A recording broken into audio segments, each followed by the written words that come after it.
So 5 o'clock, I'm going to call a meeting to order for Community Development Committee for January 8th. Start with attendance. Carrie Rice, Present. Ryan Shirley, Present. Jerry Van Sumeren, Present. Scott Counter. Present. Thank you. Thank you.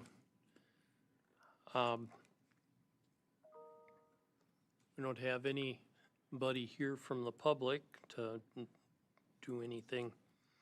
So we'll move on to the business item number 1, discussion of Chapter 15 zoning ordinance amendments. We'll leave that to Jason, please. Thank you. All right, thank you, Mr. Chair. So this amendment to Chapter 15 is just in its very preliminary stage. Staff have not filed the petition to amend the ordinance yet.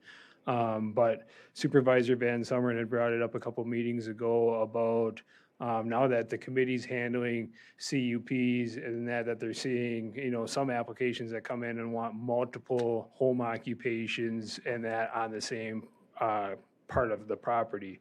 And also, since we adopted this ordinance, DATCAP has come back and said, hey, we'd like you to put in some statutory cross-references to make it clearer, and that for our side of it, for the farmland preservation.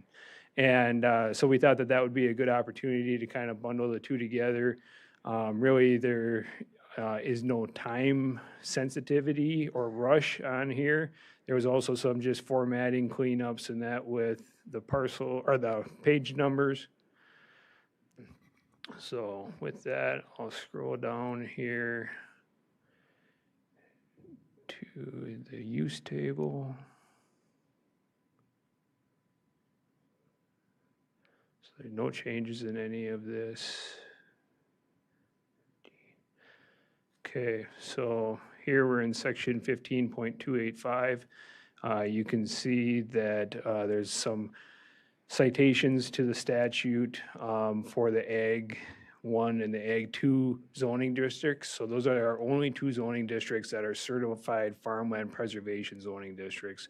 And in statute 91, and that it's very specific on what kind of uses are allowed in those zoning districts because of it. So again, it didn't change that they were still CUP. It's only adding these citations.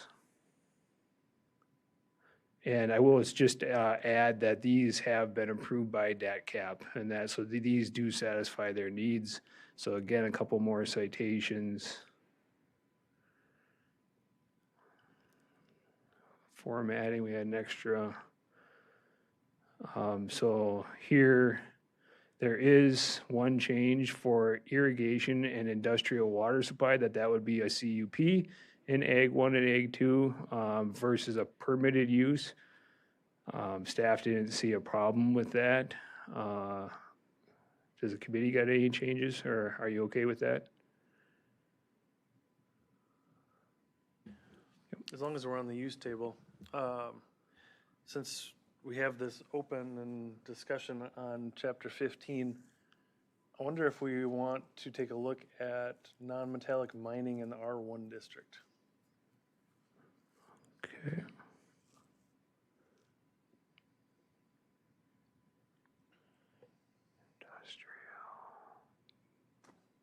Seems as though... Okay, non-metallic mining in R1. Yeah, because we have it available in Ag 1, Ag 2, and then industrial, right? Yep, correct. And we're not in R1? Oh, okay. Maybe we made that change already then. I think we did that once. Okay, never mind. Move over here and see this. Oh, I could do that too. So it's this Then line never right mind. here. We already made that change. So it's not, okay, it's not in R1. However, we would allow temporary non-metallic mining and that as a land use permit in R1 and R2. Yeah. And that temporary non-metallic mining, that's good for up to 20,000 cubic yards and a maximum of 2 years. So the idea there is in that you're building a road, you're building a housing development that you can use, material on site or close by and that as borrow instead of bringing it in. Now, as long as Supervisor Shirley brought that up, we've got Chapter 14, which currently is treated as a standalone non-metallic mining overlay, similar to our shoreland zoning ordinance, which we have a shoreland overlay. And that being said, the only properties that it applies to are the non-metallic mines that we've already got. And, or otherwise, they still have to come through Chapter 15 here if they're under county zoning to get a land use or a CUP in order to operate on that parcel. Then down below here, we've got performance specs for non-metallic mining, like the temporary requirements that I mentioned. And so one thing that we could do is we could incorporate Chapter 14, which covers everything from financial assurance to buffers to, screening and wash plants into Chapter 15 as one part. And that way, the uses, and that whether it's a land use or a CUP, and that would be covered in here, and then we'd also have the performance standards. So I'll get to that a little bit farther down, but just as we're going down through it, you can kind of think about it, so. Okay. So the DAT cap, or the state, also had a question about burial plots as they're regulated underneath statute 157. So now burial plots are different than cemeteries. A private burial plot is intended for the owners of that property. They do not have to be a specific size. They do not have to have a cemetery board or association, a maintenance fund. But they are something in that the general zoning statute 5969 says that we have to have listed in our ordinance and then call it out as some kind of use. Now, we just added that, and that when we amended this, so that we are in compliance, but the state would like to see that as a CUP in Ag 1 and Ag 2. And so my question for the committee is, are you okay with that change? And as long as we're talking about it, do we want them a conditional use in all zoning districts? Again, we have to take and address them somehow. We don't have to approve them. But the goals, I suppose, of doing a CUP is, one, it would make the towns aware that it is being applied for. Two, any neighboring property owners would be aware of it. And then three, there could be conditions put on it, like easement access for the heirs and assigns of anybody that's deceased, because a lot of these are, well, I really love that hill or that oak tree on my property, and that's where I want to be planted someday. And so there is some things that you could possibly require for that, but regardless, either way, they're kind of approved, so they're very small. Yeah. What is Supervisor Sherman? the state's reasoning of why they want CUPs? Just They not really give us because that statute 91.46, and that doesn't have it as a permitted or allowed use, so that's where it has to be a conditional use, I believe.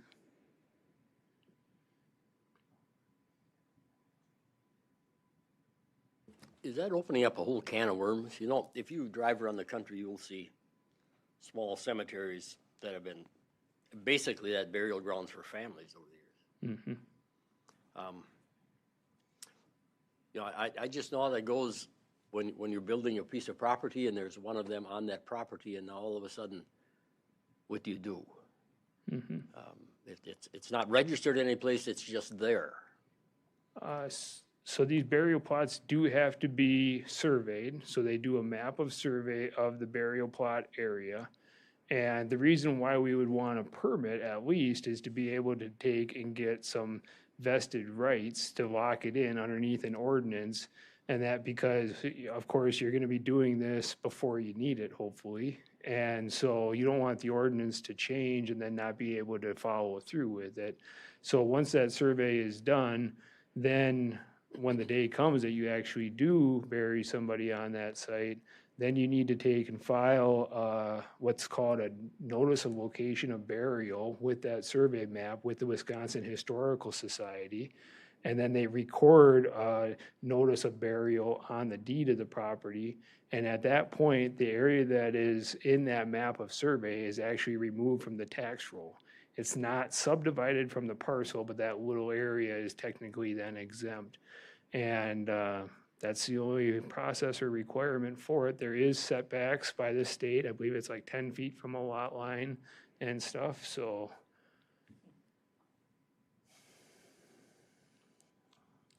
Yeah, I guess my question is, what would be the reason for that? And we know that the Amish do that now. I mean, they're just, and they don't ask, they just bury. And, It's one you of the know, things in that our we've world today, addressed, you can be cremated and be spread any place without any issues. So do we need another place to bury to get in the way of some other progress 50 years from now or 100 years from now? Okay, so you'd like us to go back to the state and say, hey, we'd really like to leave that just as a land use permit? Okay. I think so. What do you think? I mean, there's such a thing as too organized, and this would be a poor thing to organize around, I think. Yeah. Okay. Cemeteries, I can kind of see, you know, they're a lot bigger, so maybe those would be okay as a conditional use? Or are you same on that one? I kind of feel the same about that. Okay. If we can change it, we will definitely change it. If not, I'll let you know that we can't change it, so.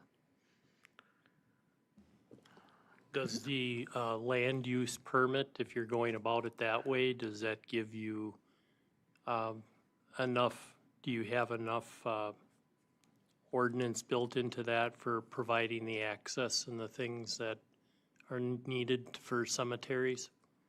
Cemeteries are very well governed. They have a lot of statute, a lot of requirements. Burial plot, we could probably add some more if you wanted to make there like an easement requirement to access for heirs and assigns. We don't currently have that. The setbacks for burial plots, like I said, I believe they're 10 feet, so they would be farther than what we would have in our ordinance.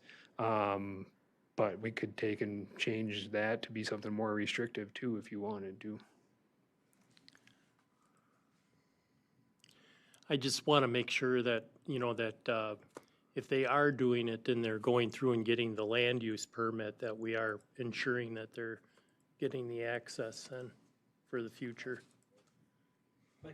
But you know how that happens, you know, you don't plan on a person dying, suddenly he does. Yeah. Now you make a decision without making a decision, you know, you dig a hole and that's it. So it's not going to be done in advance, you can almost bet on that. Unfortunately. Yeah. So if you say it's not, we don't want that at all, then it won't be done in advance. Yeah. So that's probably where the land use permit, it's a Yeah. faster turnaround rather than a 2-month hearing, so. But I mean, it still would be, let's say that we have to decide on that, it'd still be a month. You know, Yeah. Yep. bodies don't do well, the heat. No. All right, so I think we went over that. We'll get back to the state on those 2 changes. I'll keep moving along here. So here we're getting into the use regulations, or what I would call performance standards. And so these are all the various uses that we have. You'll see that 15.370 is our non-metallic mining section. So that is the section that we would beef up a lot. And so you'll also see that we've got like our solar energy and our wind energy systems, which are pretty big, healthy chunks of this ordinance. And they've got things very similar to the non-metallic mining of financial assurance and stuff. So that way it would just be all combined.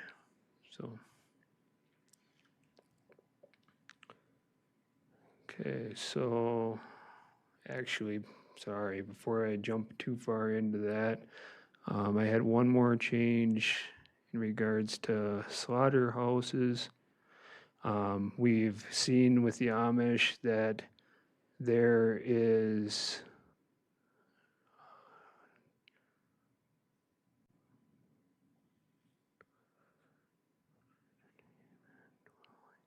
yeah, it turned out blue. So we've got Amish doing two different kinds of slaughtering out there and processing. We've got Amish that are clearly, buying livestock even at a public auction, bringing them to their place, processing them, and selling them from the site. Definitely commercial slaughterhouse. And then we've got other Amish that are doing it themselves or butchering their own animals and that, but still selling the animals. And so I don't know if the committee, there's several different DAT cap license requirements for that as well. And so I'm not saying that private is the right type here, but is there any interest of the committee to try to split up that slaughterhouse use into more of a commercial and more of like a home-based?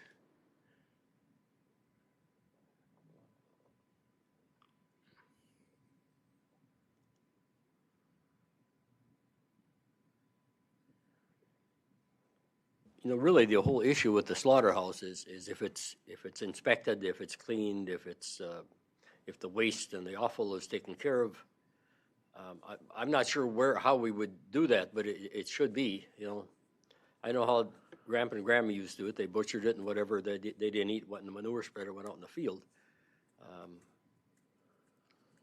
And I'm sure that's what happens.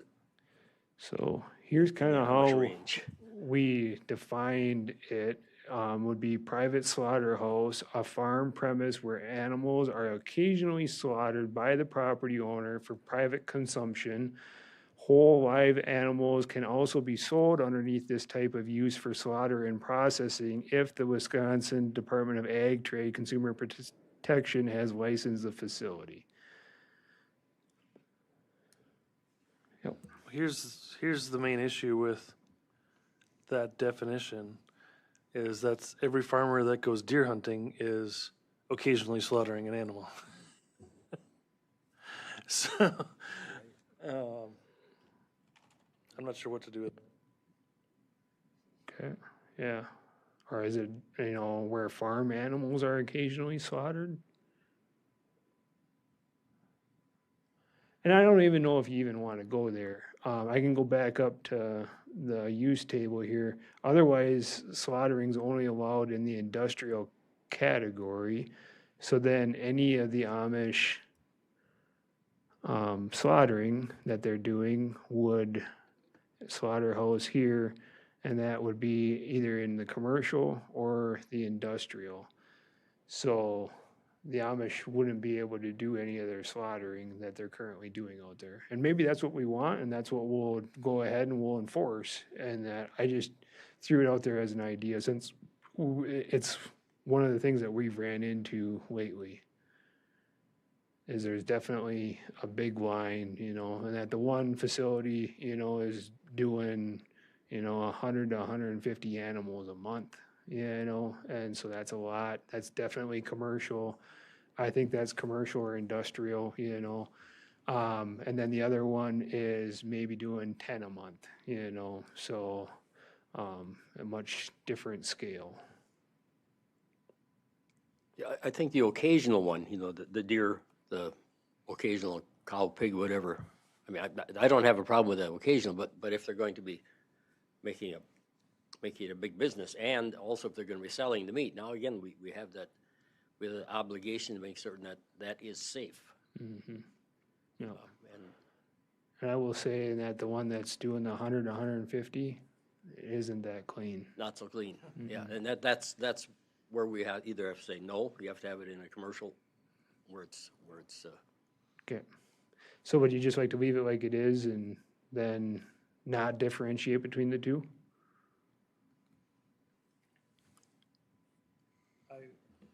I would. Okay. The only way to differentiate is if you put an exact count on keeping it down to where it's a reasonable amount. I think the biggest concern for the county's part of it is, it's the safety and welfare of the people. So if they're gonna be opening up a slaughterhouse where they're doing large counts, we need to make sure it's inspected, make sure that they're following the rules and regulations so we don't have health issues that come out.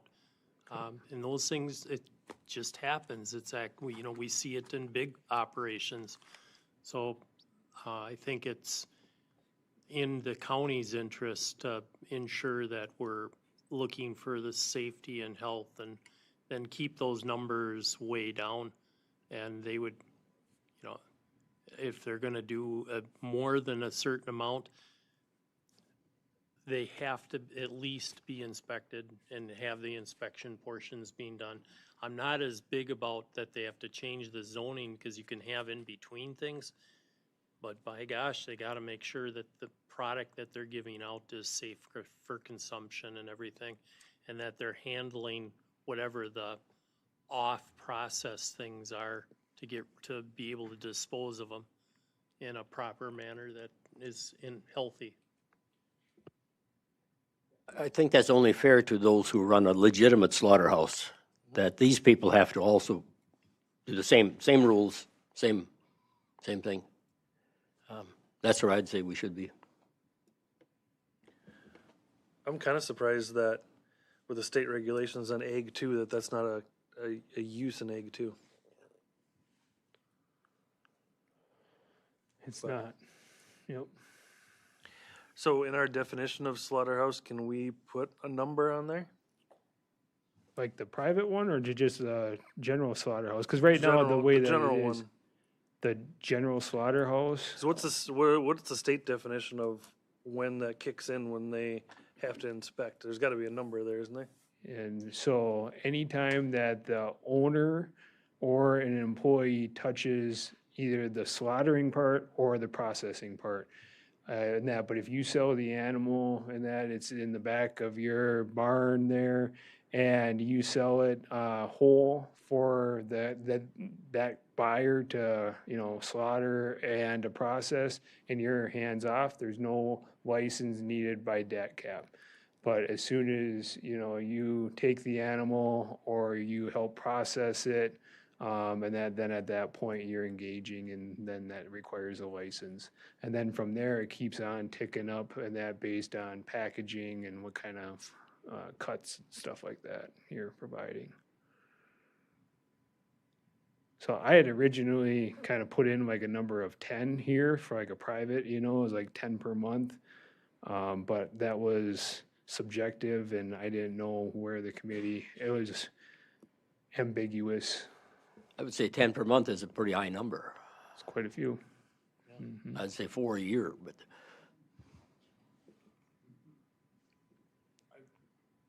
I would say, I would put the definition in the regular slaughterhouse that if it's, not that it's slaughtered for human consumption, but human consumption and sale on premises, or for sale. Because it's not that we want to regulate, farmers want to slaughter their own cattle, they have every right to do that if they're eating it themselves. But I don't think we need to necessarily regulate that, but if they're selling it to other people, then yes.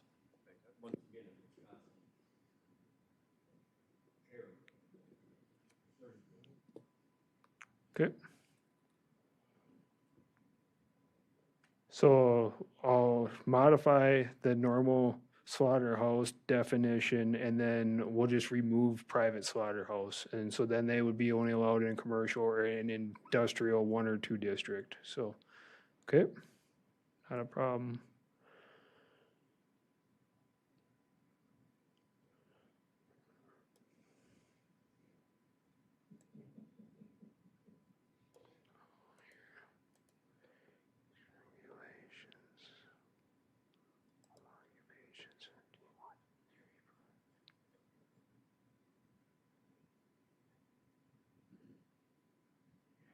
Okay, and then getting to section 15.345 with the home occupations, to address Supervisor Van Summerin's comment.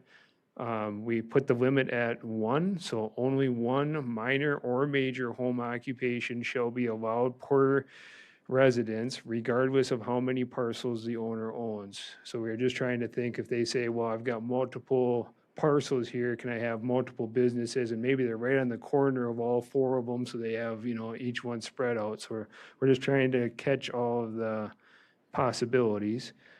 And if the proposed use of the property falls under different uses in the use table or different definitions in this ordinance, the proposed use shall be considered more than one home occupation and prohibited underneath this provision. So if I have an LLC and everything I run underneath my LLC, we don't want to say that that's one business, but if that LLC is logging, and if then they're going into selling, products and chainsaws and stuff, those would be different uses in that, on that site.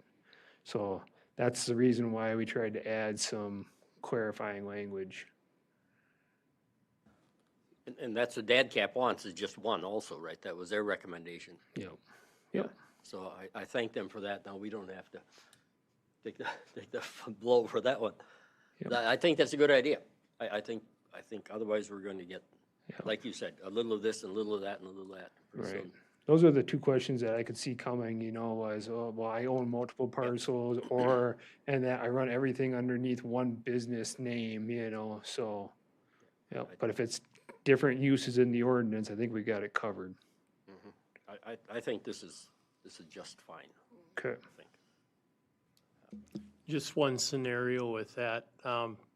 Say you have a home builder and he has several developments and has several model homes that he looks to have a temporary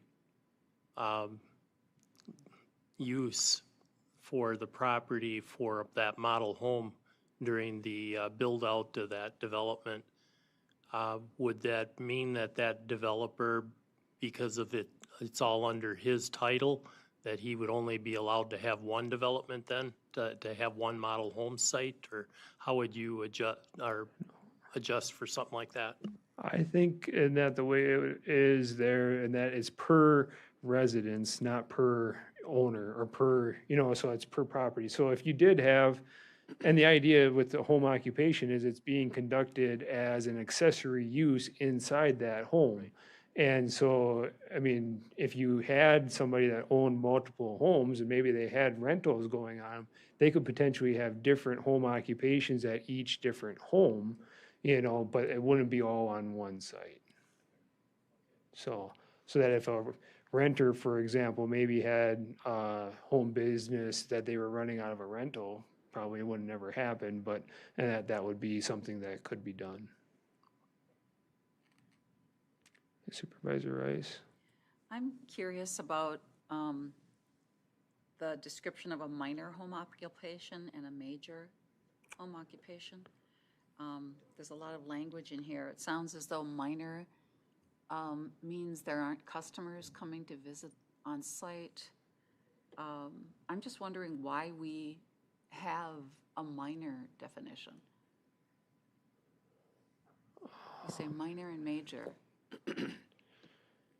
Right, I'm just gonna see here. It was on the bottom of the page you scroll past. Oh, was it? Yeah, let's see, One more. page 34, 35.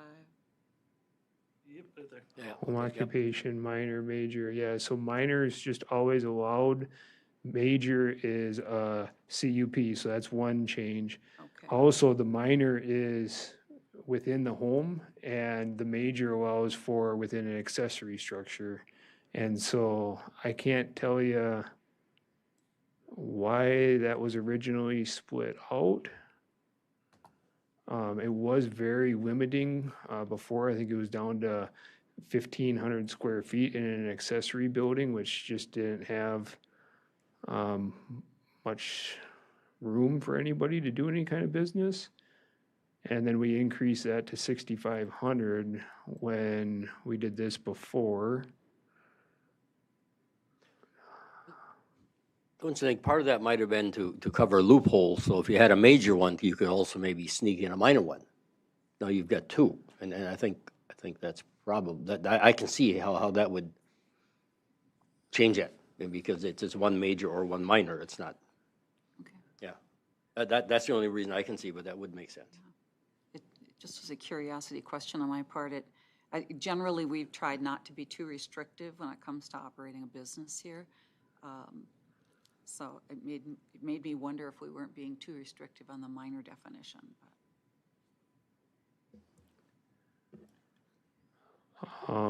Would you, I guess, with the minor, then they don't have to come through the conditional use process. But if you wanted them to come through the conditional use process, we could. 345.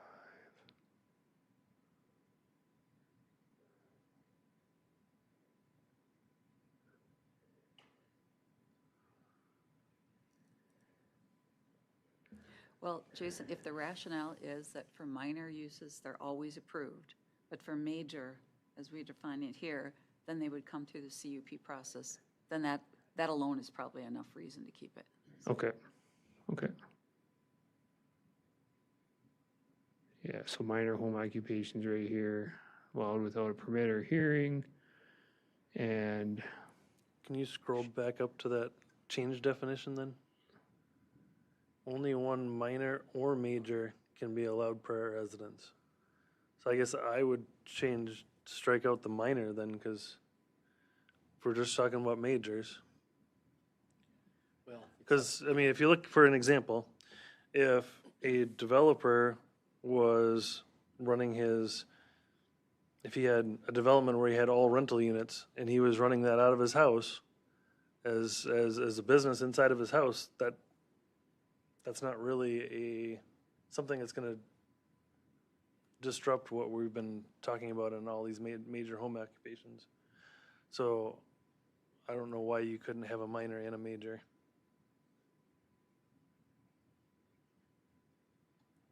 And I also wonder the end of that sentence, the regardless of how many parcels they own. It gets a little ambiguity there on, because it's per residence, but if they have, are you thinking about they have like 80 acres and one residence on it, where instead of splitting off and making 2 lots, then they go through this process? no, and then I was, just because of our past and how we kind of treated everything together as far as how many parcels you have, I just wanted to make sure that it was per dwelling or per residence, not per lot, so that they didn't have multiple different uses on different parcels. And maybe it's good enough just being per residence. Maybe we don't need that regardless of how many parcels. That was the intent. It was not to take and limit somebody from being able to do it per dwelling. I just didn't want them to say, well, I got a lot there and I got a lot here and I got a lot there, so. But wouldn't they say that way? I mean, that's what makes me think this is the right way, because otherwise, why couldn't they say that? Well, I've got a lot there and then I've got a lot there too, and then you could just have. I'm thinking of the one that we okayed last month, out west or east of That's Baldwin. not a home occupation That was a major. if their residence is on one lot, and say they own 3 lots together. Well, technically, the only home occupation would be on the one lot where the residence is. Correct. They have other lots that abut that, then that's not really a home occupation because it's it's on a different lot. And that's what I was trying to say, or just to make really sure, but so maybe a period after residence is good enough. Back to Supervisor Rice's questions, the minor home occupation is all within the dwelling itself. There's no employees coming and can't exceed 50% of the floor area of the dwelling. They can't sell any supplies on site or anything like that.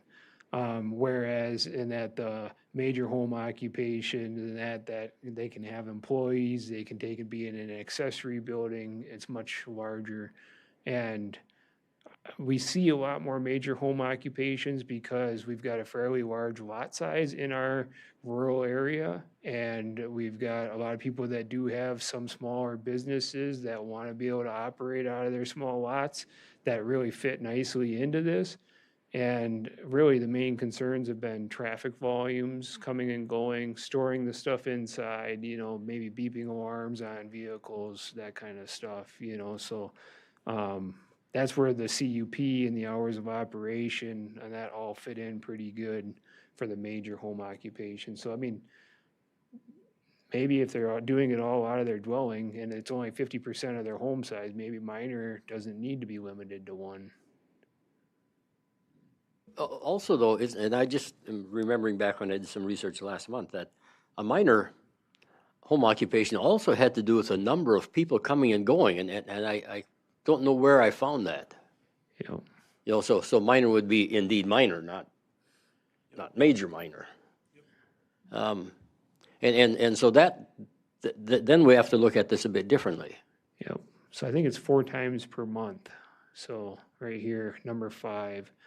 And I think these are, like your homemaker parties and that where they sell Tupperware, that they could only do it 4 times a month and that out of the home. So that would be a minor. That's a minor. Yeah. That's probably what I guess I'm wondering, instead of trying to put a number on the number of businesses a person could have as a home occupation, couldn't we also look at some of our definitions in major and the issues that we're seeing in CUPs, define that better there so that we only get ones to the CUP stage that actually make sense? It won't make sense. I just think the easiest way is say 1. Now, that's pretty hard to misunderstand, 1. And that makes it universal. Rather than building in question spots, let's just say 1. And then it's done.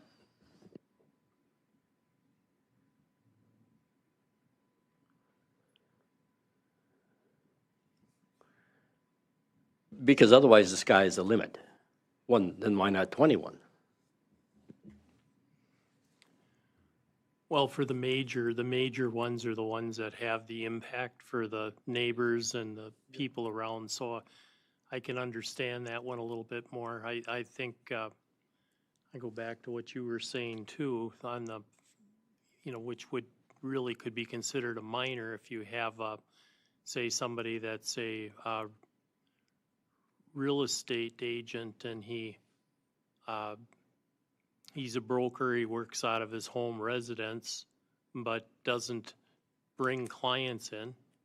And he also is a property manager, so now you have 2 instances, they're separate businesses, separate names, everything separated, but he can easily manage that under his broker's license from one location. So, and that's pretty much meeting all of the criteria you're talking about. So having it for one in that minor, maybe it doesn't really impact the people around, where I can see that would be an issue, but the major one is where we see that impact. The minor one that the scenario you just drew, we'd probably never find out that he's those are the things that nobody tells about. So and we have to understand that happens. I mean, so you can make rules for that. Don't make any difference. It'll still happen. It's like telling the Amish that they have to have a flush toilet. They won't. Period. And it's the same way with this. I mean, you know that. Yeah, there's some fudging there. But the major ones, you're right. Those are the ones that we really they disrupt the neighbors. They disrupt the neighborhood. And that's the main ones we need to look at.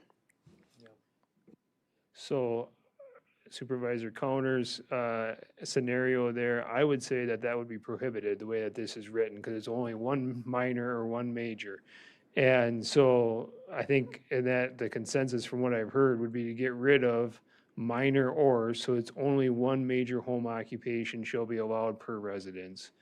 And that would allow real estate agent to maybe do that, and then maybe they've got a property rental business or something like that, where they're selling party supplies and that on the side out of their accessory building, we would be limiting them to that one party supply business, what they do inside their house in that area, and that we would not regulate then to the one.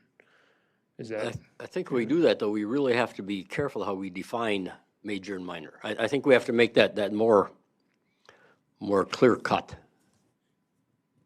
Because otherwise, we're just allowing people to be creative. do you know how you'd like to do that?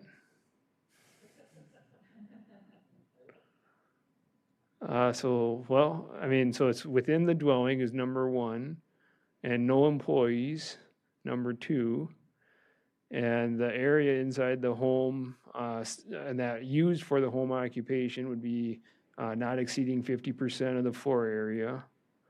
They're not able to sell stocks of merchandise, supplies, products. Basically, internet, phone, or other party sales, and that may be filled. And then the party sales, so like the Tupperware parties and stuff. Okay, so here's the thing that opens it up for, though. So how many of these minor ones can they have? You see, that's the same thing, and that's why we need that one on there. That's why it has to be included in that revision there, because otherwise, there's no limit. And whether it's a major, it can be, what's worse, one major or 10 minors? The major has to have the permission. The minors, the 10 minors, have to have nothing. That's why we have to leave that in there, or minor. So would you like it minor and, so only one minor and major home occupation shall be allowed per residence? That might be. Okay. I think as you see people doing more home occupations, being more entrepreneurial, you're going to see a lot of people that own multiple businesses, and now we're putting that in jeopardy. We're not moving a lot. Jeopardy. Yeah, did we not set it up? There it goes. We're just not moving enough.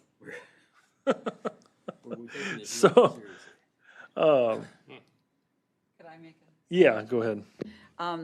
I use that amazing thing called Google, and it turns out, I think we can probably just ask corporate counsel to help us define this. It looks as though there is a legislative definition that says minor home occupation is defined in any business, profession, trade, or employment conducted in a person's dwelling unit that may involve the person's immediate family or household and a maximum of one other unrelated person, but does not involve, and then it excludes things like explosive, fireworks, repair of motor vehicles, etc. So it looks as though there is a legal definition under Wisconsin statute. It says SPS 320.01. So, I mean, if we can come up with something consistent with a state definition, that sounded pretty narrow to me, pretty narrow definition of minor. I just think of the scenario. I know somebody in St. Croix County that they have a hair salon in their house, where they only have one person in at a time. So that's a minor home occupation. But the person's husband is also a real estate agent that runs out of the house. So why should we be restricting that from happening? I look at that a little differently, because what's he doing out of the house for his real estate thing? He's on the phone. That's it. I mean, he's not Right. he's not excavating. That's why it's a Yeah, minor occupation. yeah. You know, so that's really, he could do that forever. He could do that right next to you or me, and we'd never know it. Right. Yep. And that's just fine. Yep. I don't think we have to know about those things. But I think we want to make sure that it's not three minor ones like storing campers, storing semis, and road racing. But those are all majors. Right, but how about if there's only one person involved? Only one comes at a time to race his car on my BMX. Anything outside of the Yeah. home. Anything outside of the home, yep. So if it's anything inside the actual That walls is of the less house. than 50%. Less than 50% of, Land yeah. and Yeah. inside. Yep. For the minor. So could we, on that one, ask corporate counsel to give us a definition, and then Yeah. perhaps when it comes That would back be- to our that'd be- committee, yeah. we can see if that handles the examples we've been talking about? Yeah, because some of those we can say we're regulating, but we aren't regulating. Let's be realistic. Okay, The reality is that with enforcement, unless you're gonna go to every door and see, oh, what businesses are you running out of here? Like, you're never gonna know. right. Okay.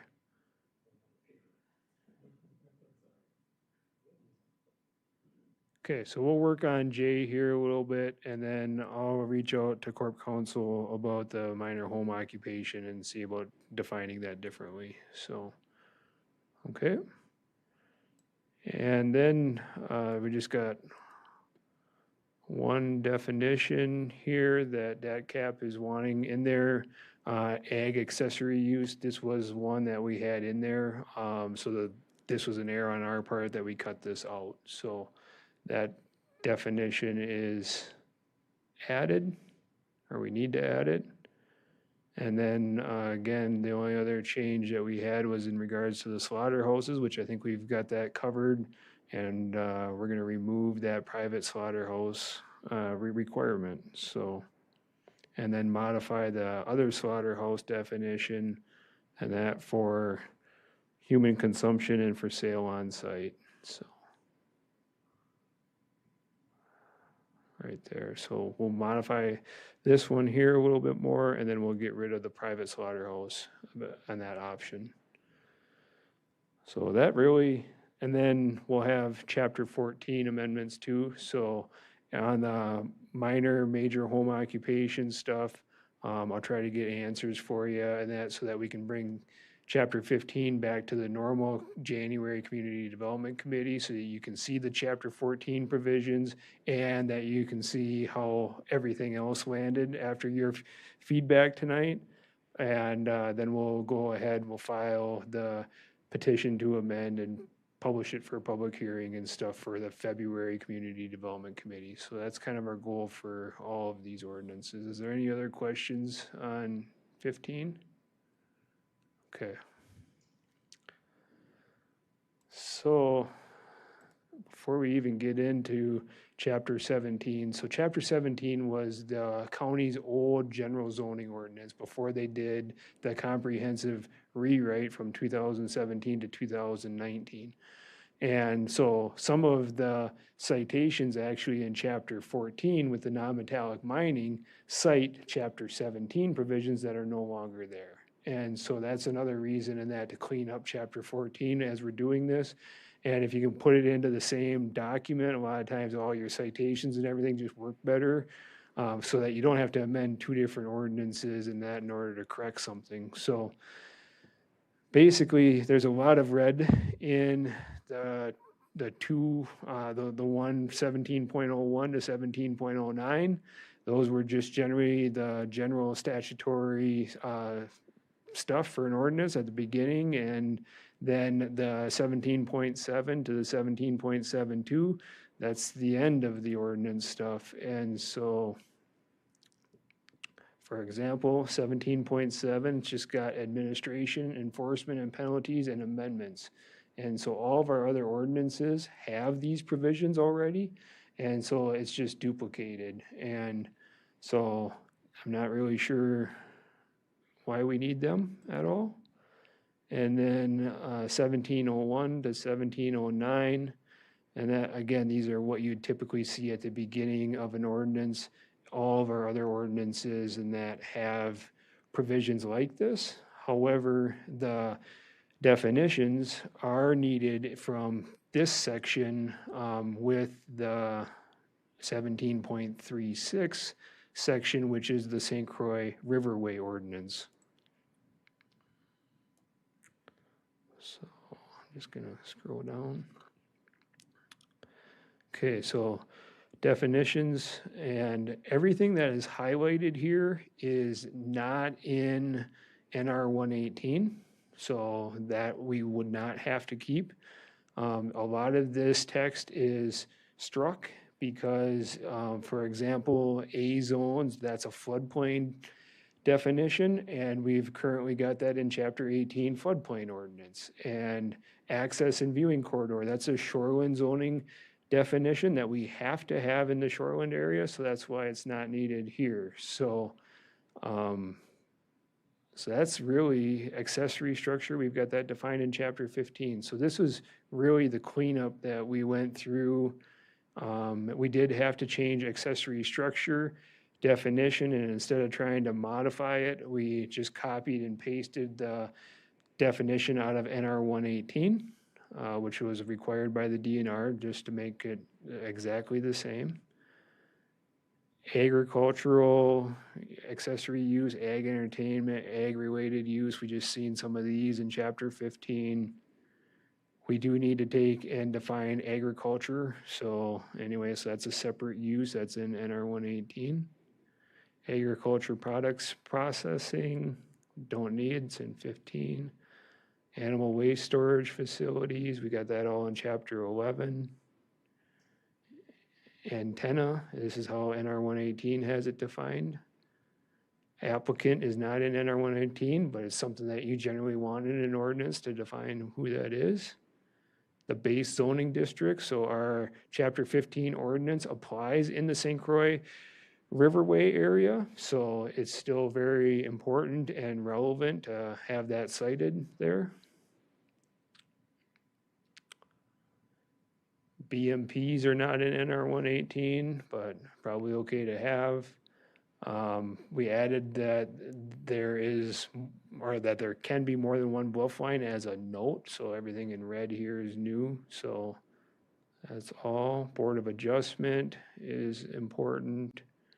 Boathouse, building envelope, so we didn't see any reason to delete those kinds of things. So with that, do you want me to keep kind of going down through this, or do you, okay. And that co-locations, this is all under chapter 15 as well. Committee, of course, would be the Community Development Committee, and one of the main changes with chapter 17, why we opened this up, was to take and convert CUPs from the Board of Adjustment to the committee, you know, so that is done. Conditional use, this is how it's defined in NR 118. Connecting street practice, contiguous, contractor storage yard, all of those are in chapter 15. Deck is not in there, but our staff do use that a lot to compare between a deck and a porch. A lot of these rules in 17.36 have a lot of nuances in that, where it's including the garage that's attached and that, but not including the deck or the porch. So it's important to have that defined, in our opinion.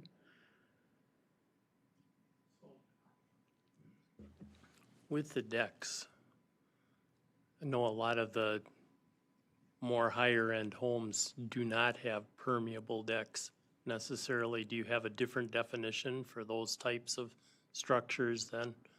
When they're, there's a lot of them now, they'll do tile, they do, you probably know what I'm talking about, but there's a lot of new products that they use now on the decks that aren't permeable, and then they take care of the water runoff different ways, but unfortunately it doesn't do the effect that a normal deck would do, where it allows it to infiltrate underneath it.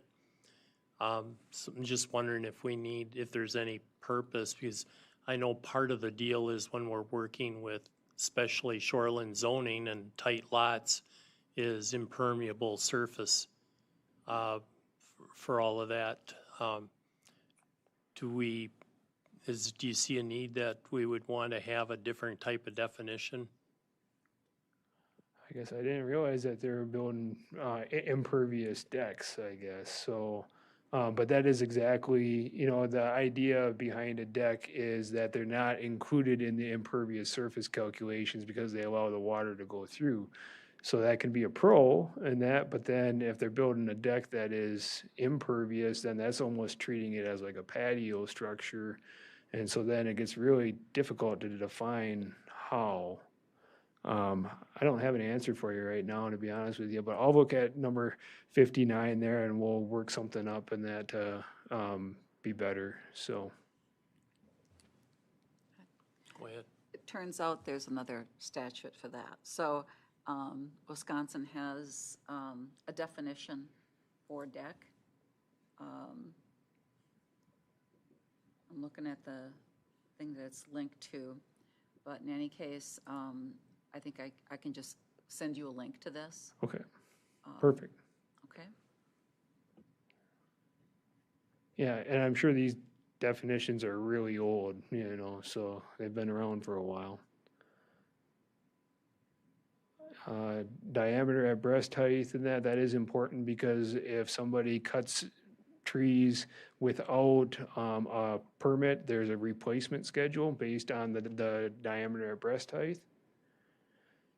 Docks, piers, and wharves are not really defined in NR 118, but yet we do exempt them from a permit. So and that kind of helps define what is exempted from a permit.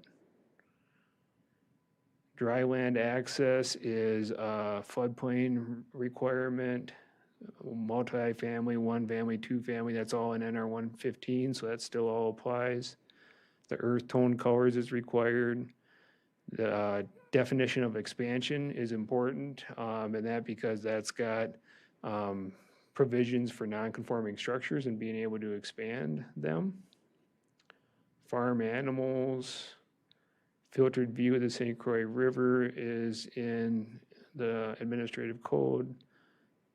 Flooding, flood frequency, so that's all in the floodplain ordinance, which I hope to bring to you in a couple months.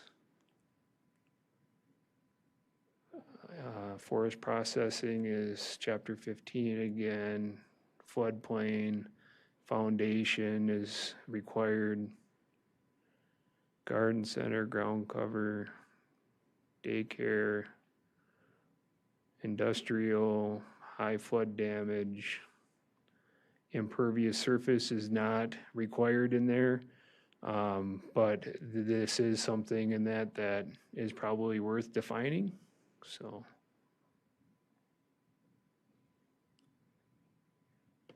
Flood height, again, junk is falling under chapter 15. Land disturbance activity, 129, is not required, but it does kind of help us define what that is. We do have filling and grading provisions for requiring permits and not, so that could be a useful definition for that purpose. Land division definition, that is coming out of NR 118, so we're not able to change that.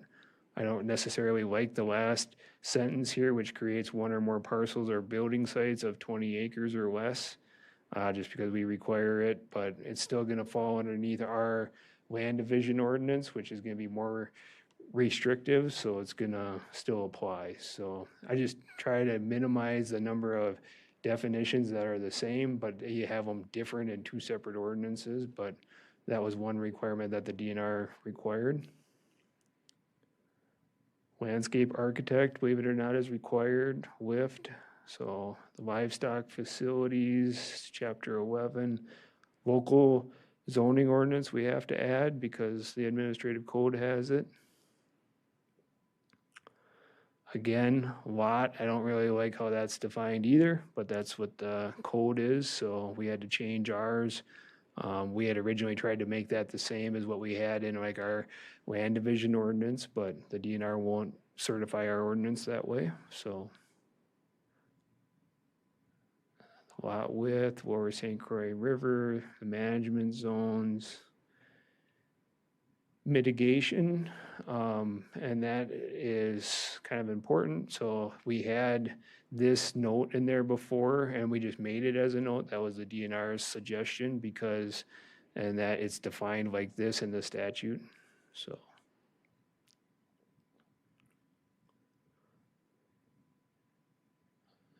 Some tower definitions, model homes. Modification is not in NR 118, but it seemed like that was still relevant.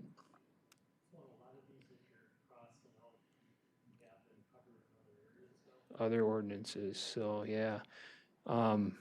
Again, it was before my time here. I don't know why they didn't come through and combine all three of these sections into the one St. Croix Riverway ordinance back then, but that's all it is. So non-conforming use has to be defined, navigable waters, floodplain zoning map, ordinary high.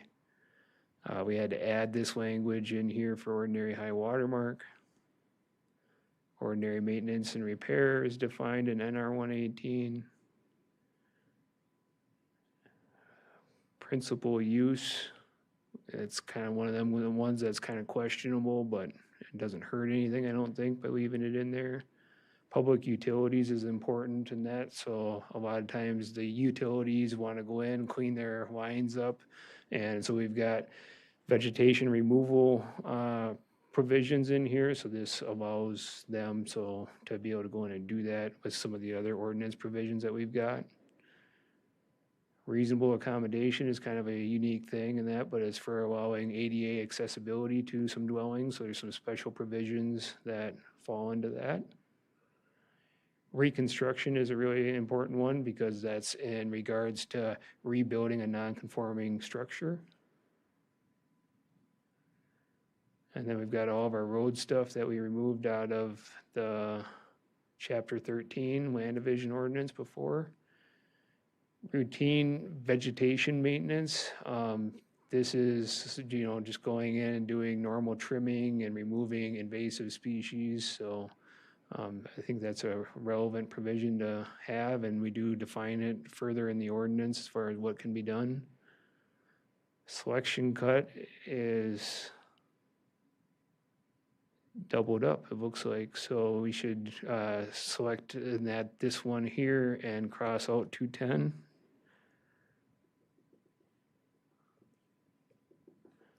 Okay, because that is defined in NR 118 as this right here.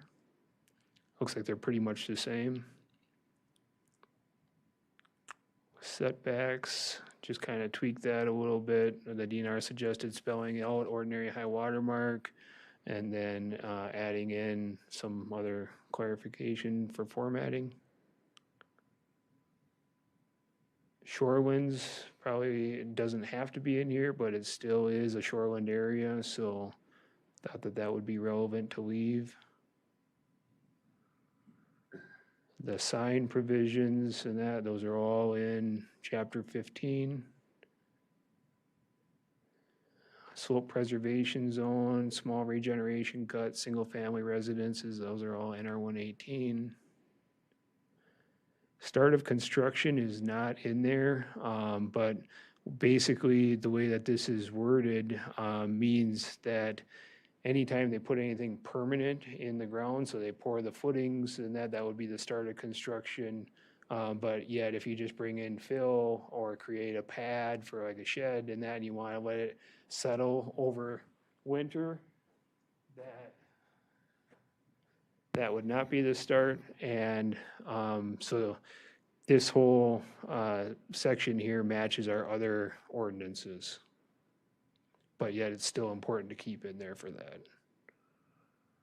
Why would that not be when you start excavating, you start digging the basement, you start whatever that, isn't it? That's not the start of construction until you Not usually. put a footing in, huh? Usually it's when you put the footing in, yep, or you pour the slab, and that's generally it's because of the building permit timeframes too, and trying to align them, and so there's no building permit needed for bringing in the material and to leave it sit over winter and settle, but as soon as you start doing the footings, now they do foundation inspections, they could be starting to do electrical and that coming into the building and stuff, so that's, otherwise if we do it when they start bringing in fill, now also in the St. Croix Riverway here, sometimes if you disturb more than 10,000 square feet, it triggers permits, so that would still kick in, but if it's a smaller area, it would not. so. I'm guessing that the banker wouldn't see it that way, right? He sees it as soon as you move anything on that piece of property that it started. The payment begins. Right? Yeah, So that's what makes me wonder if this is right, you know? Well, I know you can't, once you pour the first drop of cement, now you're subject to fines and penalties from the building inspector. But anything before that point, they don't, they can't go after you yet. So the building inspector doesn't have to be on site until there's something on there. Okay, okay. yeah, I just thought that when you have to pay for it, when you start paying for it, that's when the construction starts, and that's before you put the foundation in. yeah.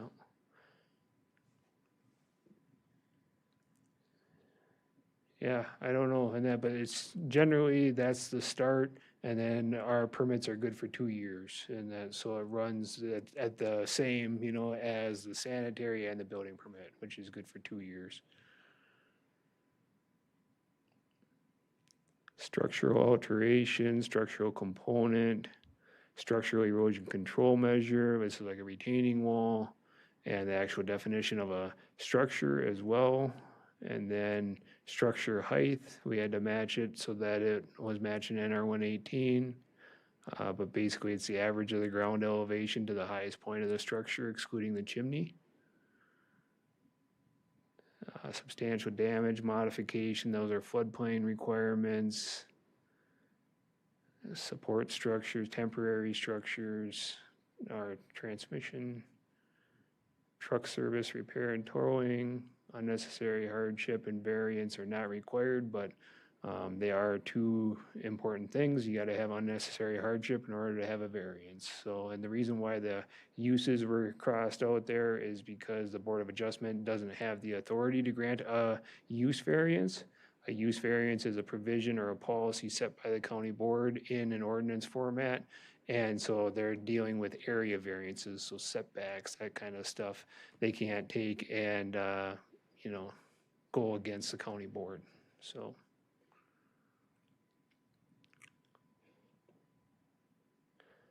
And then we got some more with our sanitary side. And we got wireless communication facility defined here, and then yard.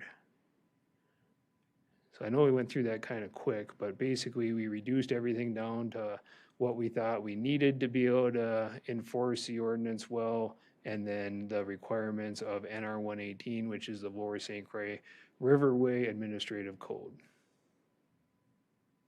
Yep, yeah, Supervisor Rice. So, Jason, does any of this, do we think it's in compliance with WDNR? It is. And all that? And so I should back up a little bit. This ordinance is almost exactly, besides some small tweaks, what you seen back in April and May. And then we sent it off to the DNR for them to review. They made a lot of little tweaks like this and that. A lot of it didn't really change the subject of the ordinance or the content. And so we got that back the first part of October, so it took about 5 months for them to review it. And then with the other full agendas that the committee has had and that I have held on to it and waited for a time, and that when we could sit down and go through it more, so. My follow-up to that is,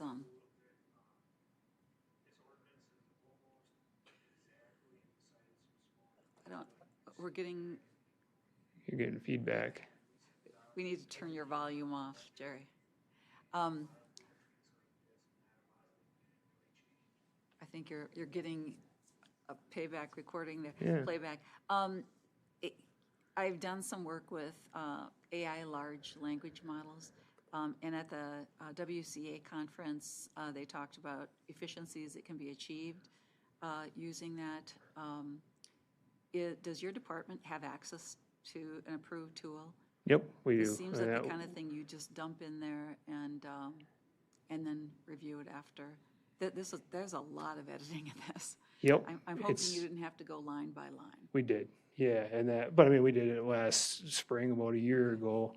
But the statute definitions, we have to keep them the same, otherwise the DNR will not certify our ordinance. So it's really the only things that we can change are in yellow, and they seem pretty self-explanatory. And then everything else, then that is picked up by the other ordinances, so. Okay, wonderful, thanks.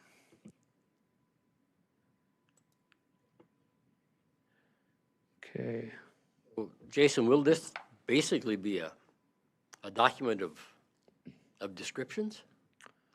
Because there's not much well- left in there except for that. so my goal is to combine all three of these sections, which really there's nothing left of 17.7 to 17.72 at all. And that, but 17.01, the ones that we just went through, will be combined with 17.36. I've actually already got a clean draft. It's all in one document. And so just for complete transparency, when we come to public hearing and stuff, I like to have the red line versions available to the committee and to the public so that you know what actually changed. And that, however, when it goes to full county board, it'll be in a clean version and that clean policy for the county board to enact or approve. And if you'd like, I can put that clean version for the public hearing too. It's just that the packet gets really, really long then, so. So, but that's the goal, is so that we get down to one chapter 17, just like our other ordinances. Given the CUPs and things that we've looked at so far, I couldn't help but notice that some of the content of either this one or 15 talked about hours of operation and that kind of thing. Do we have a central document that we can then refer to? Hours of operation, I think we've agreed we like to have consistency Okay, that we can project. And yet, I noticed for minor home occupation, there were different hours of operation Okay. than for other things. So I know when we're considering CUPs, we're not going through these long documents. Maybe we should. That's But really if there are some staff's, general I mean, guidelines. that's really staff's responsibility, you Okay. know, is to take and help guide, you know, what applicable provisions of the ordinance apply, you know, so that's where we always have that applicable criteria slide and that in there, so. But if you're looking for a format, that kind of is some general conditions and that, you know, the committee could look at, so you don't have to think, oh, I forgot hours of operation on that one after you made the motion. I can definitely come up with something I like think that. that would be, speed things up, make Okay. it helpful, trigger questions on, so we're not forgetting. Thank you. Just one thing that's a point aside here, Jason, and that's just this past week on the Wisconsin radio, I heard that we have wedding venues, we allow wedding venues under ag. That has been restricted now to like 4 times a year, I think is what it is, instead of unlimited. Yeah, and it has to do with alcohol also. Now you have to have a liquor license. So that's in Wisconsin. I don't know if you know anything more about that, or have you? It was just this past week. I've heard about it, and that, but there was a lot of different things floating around and that and being talked about. I've been approached by a couple of towns and that because some of these facilities are trying to get licenses. And so I know some of the towns can sell their license to the other town and that, so you can reallocate, but then once it's reallocated, that town never gets it back, and so. Evidently, maybe you want to just make a note to check into that, but some of that has changed, so that would change our special conditional use permits and things like that. So anyway, We'll look into that, and if there needs to be any changes, and that, we'll bring that back. That'd be in chapter 15, so. Yep. Yep. Yeah, so you can see here that chapter 17 hasn't been opened up or amended since 2014, so it's been a fairly long-standing ordinance. This ordinance and that is not necessarily following the exact layout of NR 118. However, it seems like it flows pretty well, so the DNR had a couple comments here, but I think it'll work and they're not gonna be opposed to it. So just some effective date, cleaning up. This language here, just to update to the St. Croix County Code of Ordinances and the Community Development Department. And then the text here was suggested by the DNR in regards to the boundaries. You'll see that single-family residential uses, it was single-family residences, so that was a suggested change by the DNR, so that's just what I'm saying when I say that there's lots of little tweaks that didn't really substantially change the text. Again, as it was a subchapter, you'll see sub crossed off throughout this whole document. And we just generally refer back to the St. Croix County land use ordinances. So it incorporates all of them so that all of those definitions that we just crossed off and that they all apply. 6 months, and that statute actually says 180 days. So again, it doesn't change anything, but that's how it is very specific. If the standards of NR 118 are met, it was suggested by the DNR, as well as the strike here. Here's where those piers and wharves and that are required to have permits that meet statutory requirements.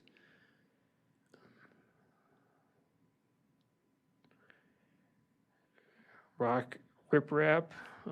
Again, this is coming out of NR 118, may be allowed in a slope preservation zone, which slope preservation zone in the riverway is a very specific area. It's a 12% or greater slope, and that faces towards the river, and then on the top of that 12% slope, that's considered the bluff line, and so that's where we have another setback from. So that's kind of covered there. Vegetation removal being permitted. It's something in that is important to keep in there, we felt, because the vegetation is used for screening of the structures from the river. And so one of the main permitting requirements is that the structures must be visually inconspicuous from the river. And if we're not permitting when they remove any of the vegetation, how are we ensuring that they're still remaining visually inconspicuous? So it's just a land use permit, but at least we know what they're doing.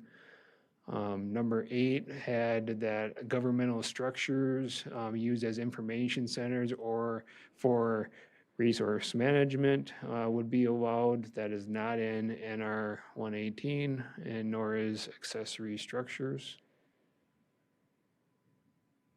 This citation here to NR 118, 06, and 07, that's to address some of the reordering and that of the ordinance and that, because it's not exactly flowing the same way that NR 118 did. So the DNR suggested that to help with our organization.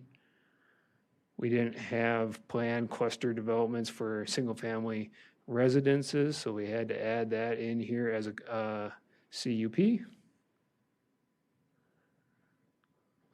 And that NR 118 does not define minor versus major home occupations, so that's where it'd be just normal home occupations. And you can see there was a citation to some section that was removed previously.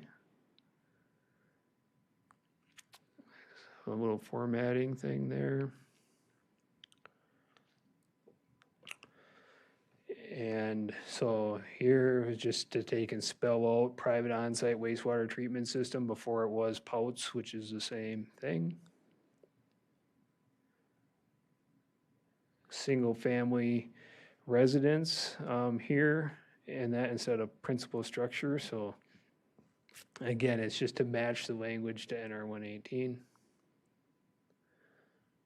The maximum height for any structure is 35 feet, not necessarily just principal structures. So again, the date was the effective date of this chapter, so we just took that and we inserted the actual date instead of the effective date. Okay, side yard setback. This might recall our conversation, but NR 118 doesn't have any side yard setbacks. And so we had a little conversation about driveways. And so the proposed text that we had here was at least 25 feet for principal and accessory structures, except driveways, parking lots, and sidewalks, which must be 15 feet. just so you remember, and that was talking about plowing snow, and so that we weren't plowing snow off the property. That was that. One of the things though that I did add since our meeting there was fencings, retaining walls should be at least 5 feet from the lot line. Throwing that out there as an option. The issue that we have is if we've got the dwelling, by the time they have some fill around the dwelling, that retaining wall can't be 25 feet. And so if it's a walkout, those retaining walls need to be within that 25 feet. We don't really know, what is the right amount, but 5 feet is our general accessory structure setback in the other zoning ordinances. And so if it's only those 3 items, and also it doesn't make sense to require a privacy fence to be 25 feet in from their lot line. So are you okay with the 5 feet there? Okay, for those 3 things. Okay, and so 35 feet in the rural residential district, 25 feet in the conservation district. Those are all the same. Jason, Yep. before you move on, a couple of things. One, they had you up above, you ended up spelling out privately owned wastewater treatment. Yep. It may be, and are you going to leave, okay, you have it also in parentheses, the pouts. Correct. Okay, good, because I noticed down below, then you're bringing up pouts with, that is just spelt out with the acronym. Yep. So Yep. it's- No, it's in there to stay. Perfect. So, yep. And then in the chart, one thing that I'm pretty sure that we had discussed for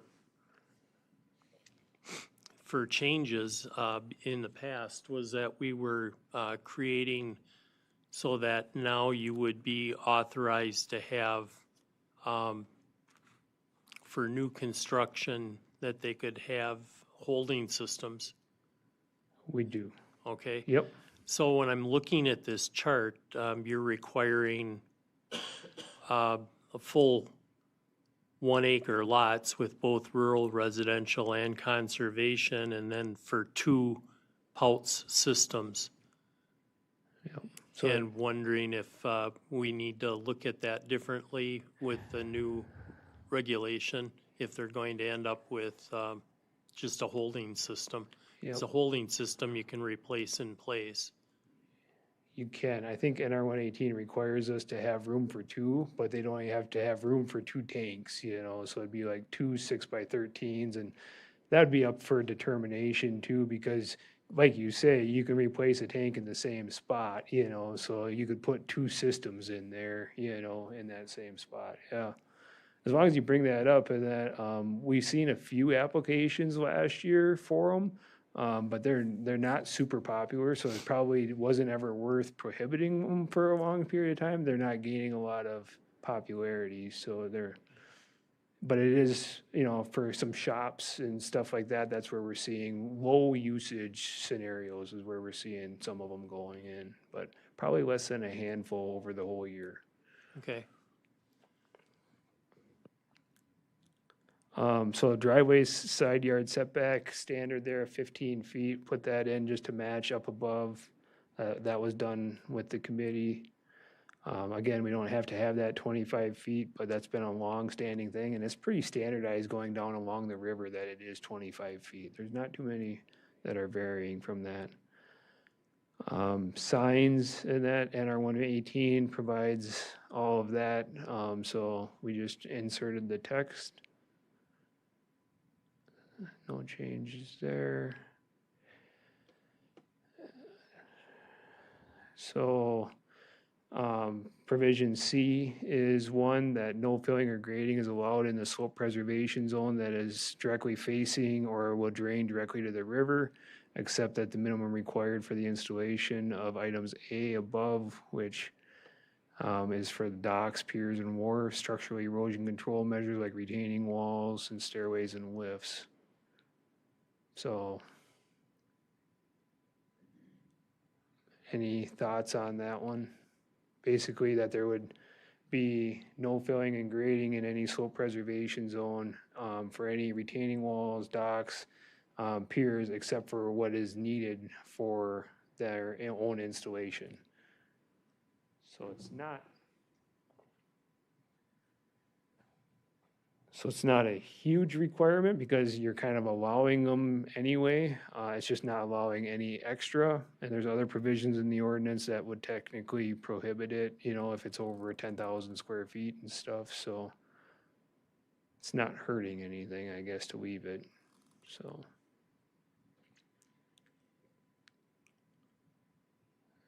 Okay, structural erosion control measures constructed outside the slope preservation zone or a conditional use permit has been obtained. So that's kind of going up here to C where they're already going to have a CUP to put that that structural erosion control measure or retaining wall within the slope pres.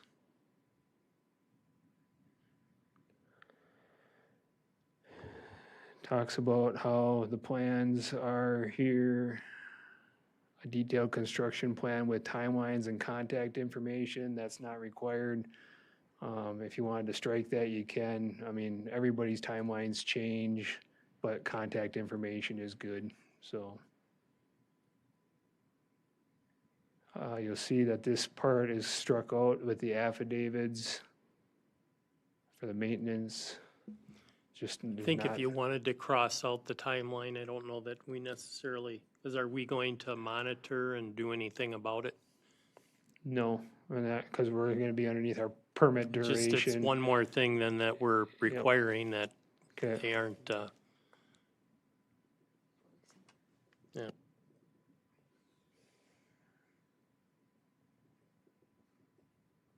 okay. Just a small tweak there. Number 5 is kind of saying the same thing. It's just updating the text so that we just say that they're following best management practices because we got them defined as well. Some statute, or sorry, some code section updates here. Okay, riprap. And so number 2 there, the riprap is designed with WIFOTG section 4 and subsequent revisions of USDA standards or approved by the Land and Water Conservation Department. You know, some of those standards, we don't even know what they are, to be honest with you. So I'd be of the mind that it was just gonna be approved by our Land and Water Department, you know, maybe, but existing vegetation on the shoreline and in the water is maintained as much as possible. I don't see any harm in that. All bare soil in the slope above the riprap shall be stabilized with native seed or native vegetation, you know, so a lot of these I don't see a problem keeping, so that's why they're not crossed off.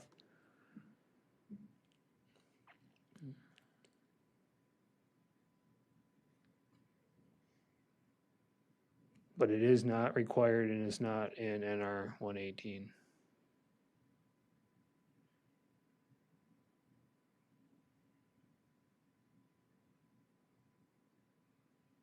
Okay, number 7 is probably the biggest change in this ordinance, besides just making it streamlined with NR 118, and that's in regards to stormwater management and for collecting for that 25-year storm event. And then as far as the erosion and sediment control plans would be required on the following. So if you're filling and grading on slopes over 20%, filling and grading more than 1,000 feet on slopes 12 to 20%, filling and grading more than 2,000 square feet, or riprap, erosion control, and shoreline protection installations. So that is basically when we'd be requiring erosion control plans, is anytime those thresholds or triggers were hit. So, and that is very similar to the shoreline zoning stuff. But that's just a land use permit. Talks about the plans and that being easy to read and drawn to scale. And so this here, infiltrate, so basically any impervious surface over 100 square feet would now be required to mitigate that additional impervious surface. Whatever they've got existing can stay existing. Right now, it's a 1.5-inch rainfall event, and it required the professional plans to be drawn. And what we would be proposing would be using that runoff rating spreadsheet that we had shown you before, and that's for a 25-year, 4.7-inch rainfall event. Generally speaking, in that it's pretty easy to meet those requirements, and that it's not a big hassle. And so, and this would essentially take and prevent any additional runoff from getting to the St. Croix. And it does accommodate for our larger storm events that we've been seeing. And so instead of spending a lot of money on some fancy plans, they're actually just putting more into their actual mitigation for their runoff. So it's kind of a nice win to address that. I know we're crossing off a lot of stuff, so it looks like we're deregulating, but and then also here and that with in regards to the groundwater, to make sure that they've got a decent infiltration rate and that there are at least 3 feet of soil separation between the bottom of the infiltration system and the high groundwater, or 5 feet to bedrock. So those are kind of our standard provisions that we've got there for our separation. Okay, and then it's got some information about the plans. Is everybody okay with leaving all this in and that for now? So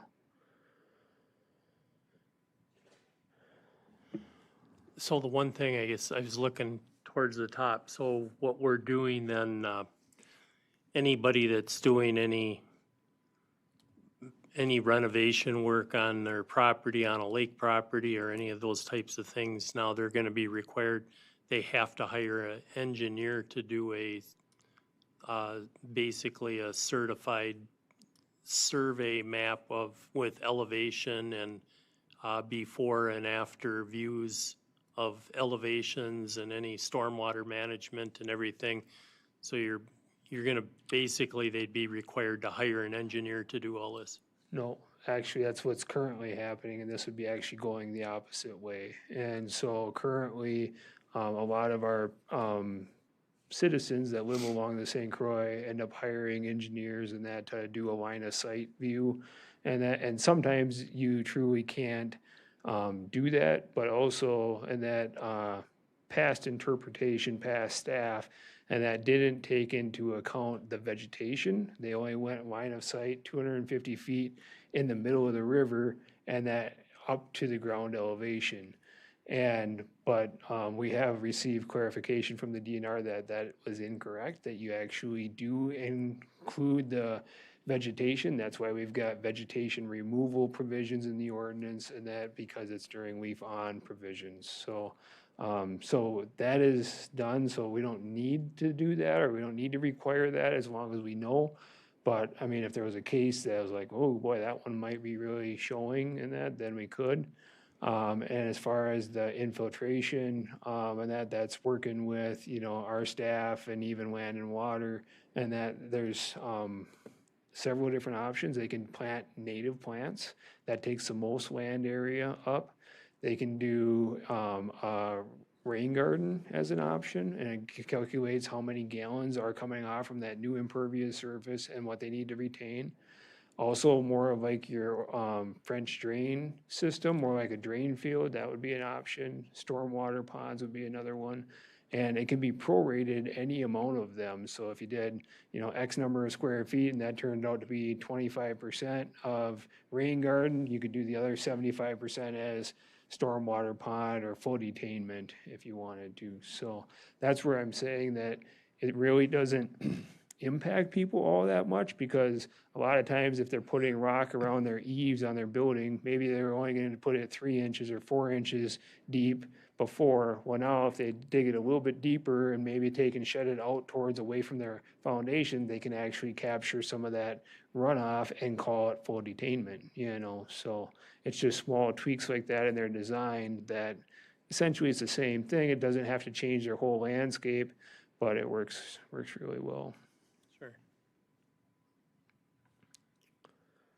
Well, Sounds good. Thank, Yeah, I'm really trying to, do professional development with our staff and get them up to speed and so that they feel competent and working with homeowners and stuff and that individually and that so that our application processes are not burdensome to the people that are trying to do it. So sometimes they may need to be, but if they don't need to be and we don't have to make things complicated or more complicated than they need to be, that's what we're trying to do.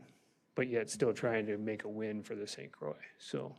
I really appreciate that, Jason, because I know, my past experience as a builder and doing several lake projects here in St. Croix County, on Cedar particularly. Typically, those engineered drawings they were running me between $2,500 and $5,000 per. And that's just for the landscape portion, the engineering portion to get that taken care of for that homeowner. And that becomes fairly costly for them when they're trying to do a renovation project to just add a small addition on their house. So I do appreciate you going that direction. Thank you. Yeah, we'd much rather have that 2,500 or $5,000 going into an infiltration pit or something that's gonna help water quality than to take up space on our shelf, so. Not putting down any professionals in that, there's definitely a time and a place, so, anyway. I think that wraps up that section, vegetation management. This here is to match NR 118, so it's not really that much different.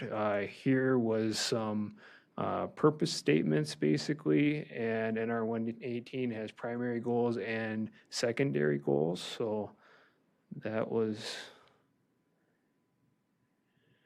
And again, preferred ecotypes and that, significant plant communities, it's not that much different, but a little. Here's our routine pruning or our routine vegetation maintenance that we defined up there. So this is kind of where that section's falling in. Talking about lawns and how they're able to be maintained as they are or continued as they are.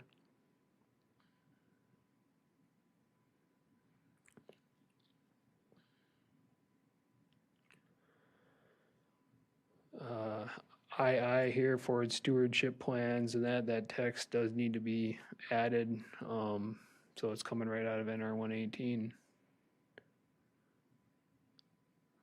COM hasn't been around for several years or many years, so just updating that to the Department of Safety and Professional Services or SPS 383. And then I just cited St. Croix County Sanitary Ordinance. It is still Chapter 12.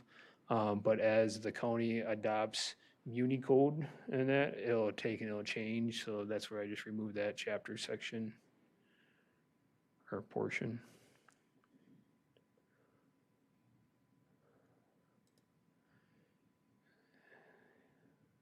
So local zoning authority here, and that is an NR 118, changing land use a couple of times.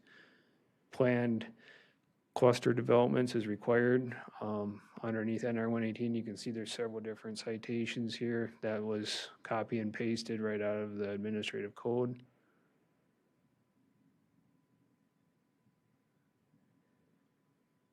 And the maintenance and reconstruction of transmission lines is allowed by a conditional use permit.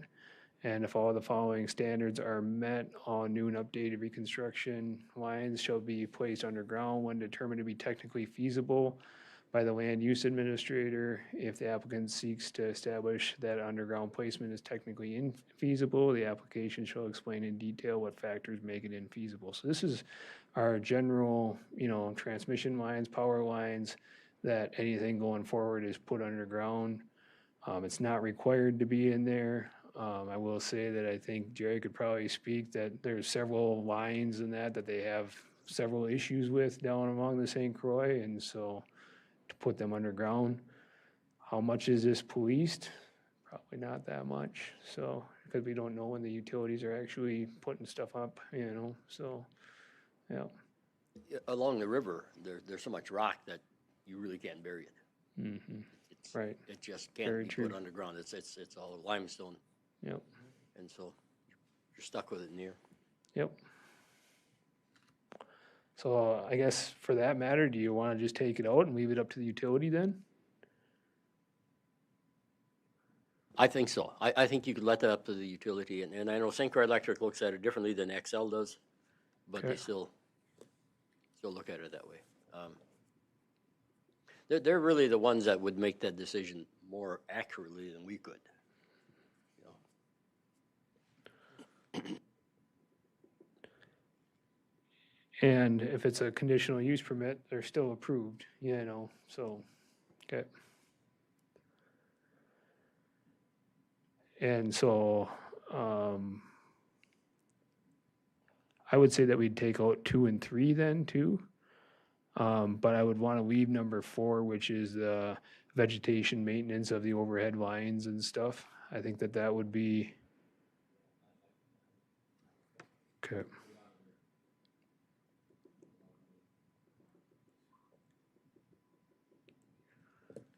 Okay. There's a couple provisions in there, like handrails may be permitted in conjunction with stairways and shall be painted or stained the same color as the stairway. This falls in the riverway, so it's all earth tone colors as well. So do we care if they have a brown set of stairs and a green treated handrail?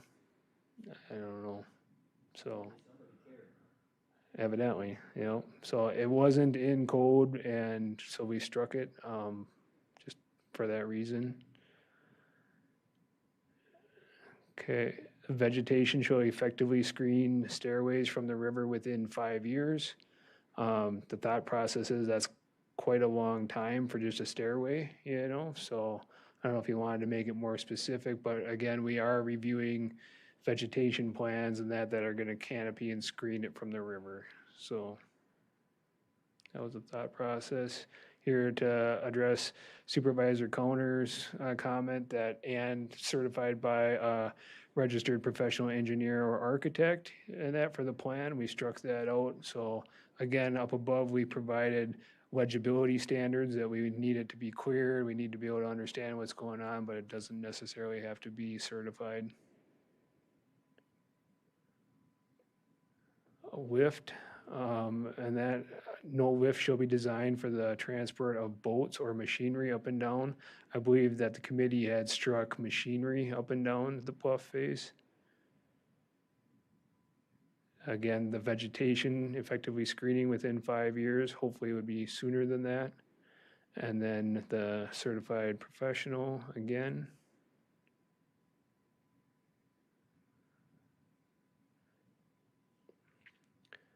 Home occupation, we did have to define that in here based off from NR 118.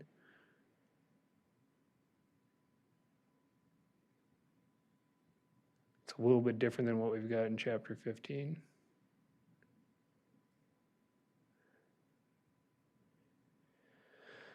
Non-conforming uses and that about expanding, it didn't seem like it was a problem to leave that in here.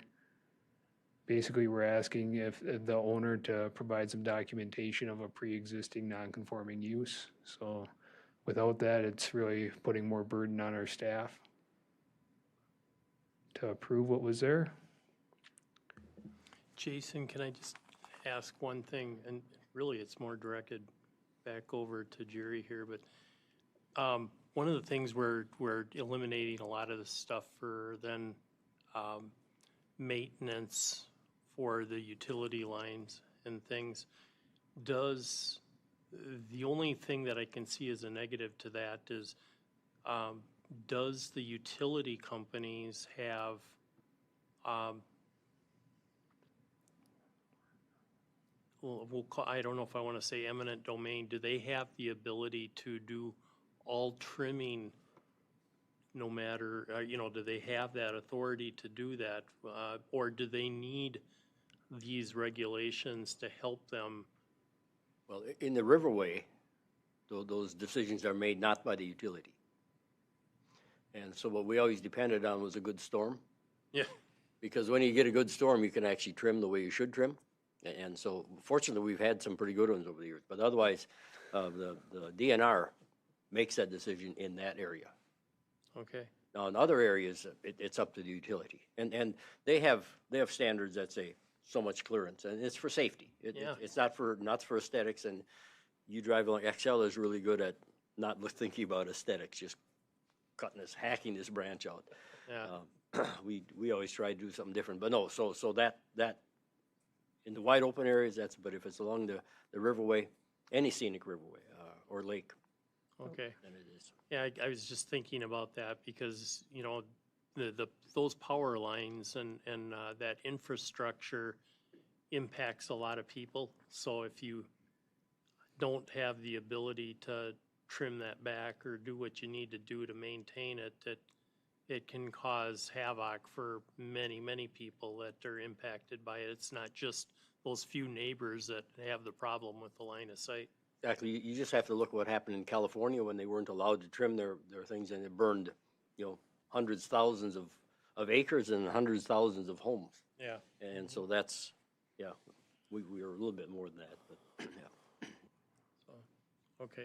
I think Thanks. that's what we're weaving it in here. If our staff get a call or a complaint about a utility cutting, number 4 there allows for that maintenance of those lines and that to happen. But yet, like the sentence right above it in number 3 is, I think, what Supervisor Counter is talking about here. Existing transmission facilities shall be maintained using minimally invasive techniques for maintenance, including erosion control. That's really what we want to say too, but we don't really have the power to take and tell Excel or St. Croix Electric that they have to go out there and maintain their lines. So, but number 4 allows us to satisfy the public and go out there and look and say, hey, did they just maintain their line, or were they going above and beyond and, trying to make it not appealing or not visible from the river. Yep. Okay, so we were down to 29, talking about home occupations. And the formatting, I apologize, there's a lot of empty pages and stuff. That's all because this is in track changes, so that is what's throwing it off. Just a small word add here, altered or reconstructed. The Wisconsin Administrative Code, SPS 383, that's the plumbing stuff. And the erosion control and revegetation plan shall be submitted to the land use administrator for approval or modification prior to the issuance. That's in NR 118.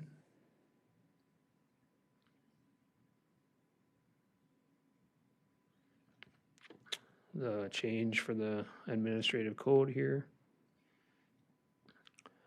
And that here too, Q, and that's in NR 118. Got rid of the little table, it's just duplicating, so it can be kind of confusing. A few small tweaks for formatting. So this is in the mitigation requirements. Mitigation shall include but is not limited to the following. All trees shall be at least 2 inches in diameter at breast height and planted no more than 12 feet apart and parallel to the river and the structures they screen to allow for future growth. These trees may be planted at different locations and staggered between the structures and the river. I think that sentence kind of conflicts itself because, and that it says that they should be parallel to the river and the structures, and then at the same time they can be staggered in between the structures and the river, which I realize it's 2 different rows. So I kind of understand what they're saying, but then also, if we want this natural scenic riverway, do we really want everything planted in rows so that they're parallel to the river? It's not in NR 118, so you got any feelings on it?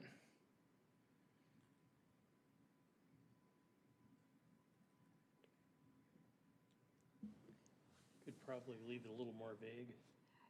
How would you enforce this? Yeah. And it seems to me like a suggestion and common sense to some degree, but does it even need to be there at all? I guess that's the question in my mind.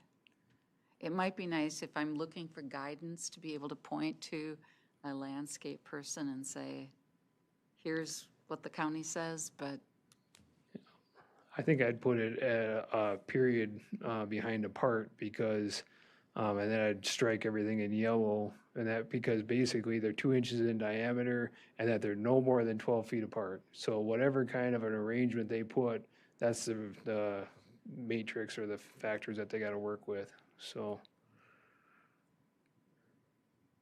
okay.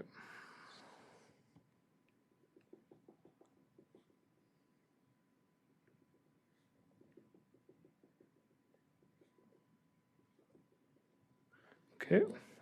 Consider trees that plant themselves and seed themselves in that, and that's more difficult. Yeah. God does a whole different job than we do. Yeah. So, number 3, we've got the stormwater management and erosion control plan requirements up above that are not in NR 118, but it makes sense to have this here, so. And then we're into the administration section. So what the zoning administrator duties and the local zoning authority crossed off Board of Adjustment. So it doesn't come out and say Community Development Committee, but it is local zoning authority, which then would be back to the committee with your action. And then the variances here are drawn out. And then department request, so that's all coming out of NR 118. We're not trying to sneak anything in there.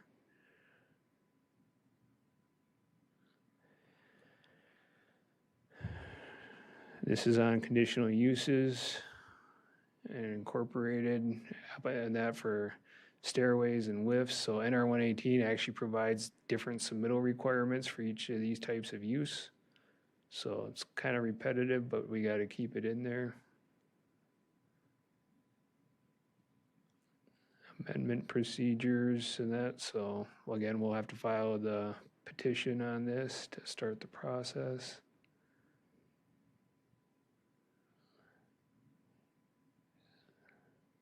So this is just another process thing that we have to schedule another hearing if we haven't within 30 days already.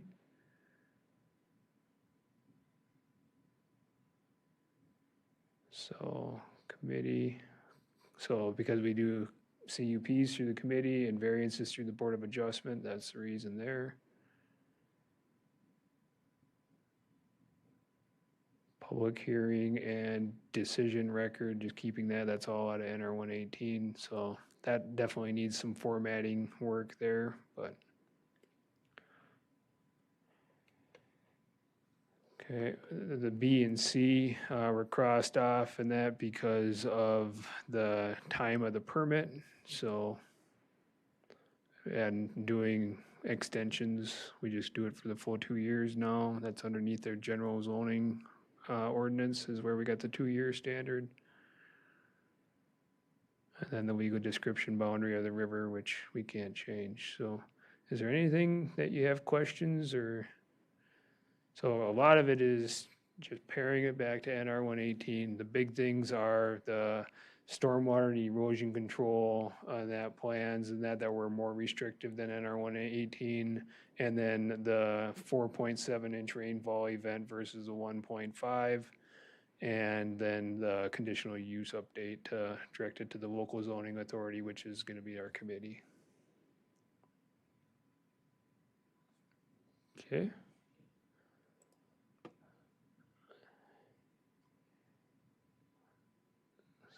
So administration and enforcement here, they got, zoning administrator and deputy zoning administrator. They used to send, it was a lot different in that, and we didn't necessarily have county zoning like we did now. So anyway, it's all non-relevant to anything that we're doing. And in fact, we've given a lot of this authority back to the towns, and that, as we've seen from the committee and the Board of Adjustment, that we value their input. And so, so we actually send them there first and then come back. So anyway, so if there's no questions on that, I'll jump into 21.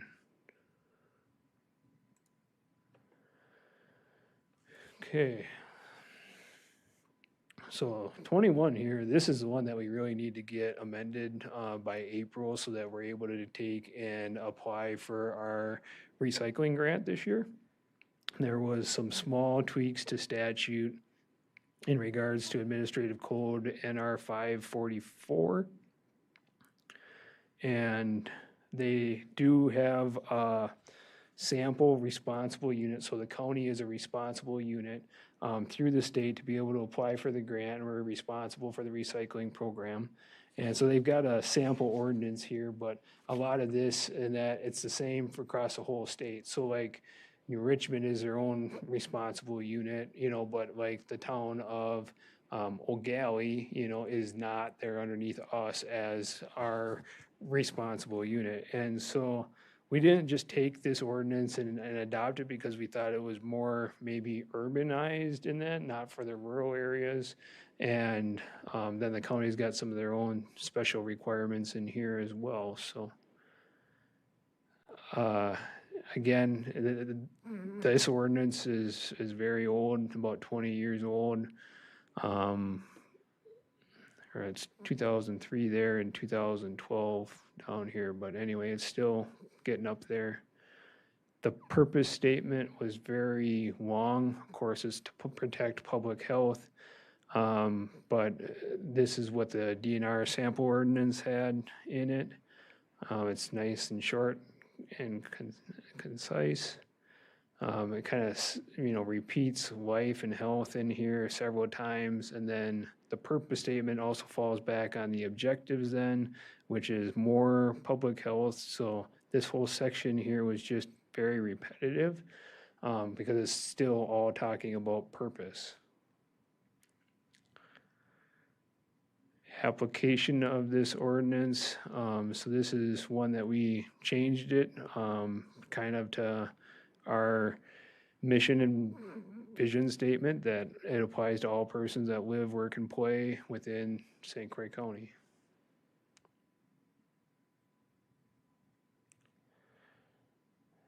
And again, I mean, of course, it's an ordinance and that, but all people have to take and manage solid waste, and that within compliance of this ordinance. And then B just kind of repeats it, property owners and occupants. Well, if you got all people, B is already wrapped into A.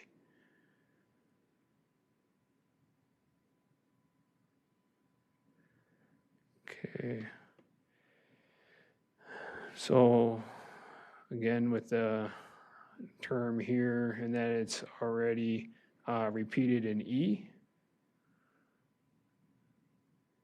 Liberal constitution or liberal construction. Okay, it's to St. Croix County. That wasn't added, it was just a period as a typo before.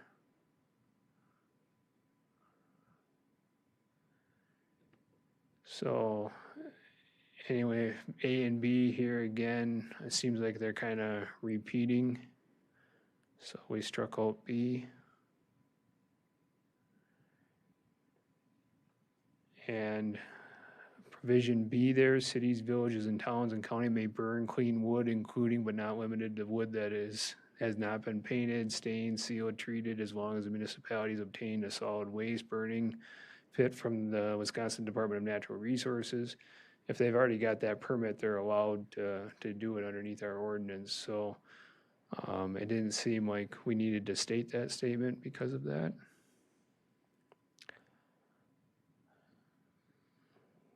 Okay, burning, just a very general statement. Persons, composting and burying. It has a lot to do with leasing residential versus owning. So we just took and combined these into and that one sentence here to capture them all.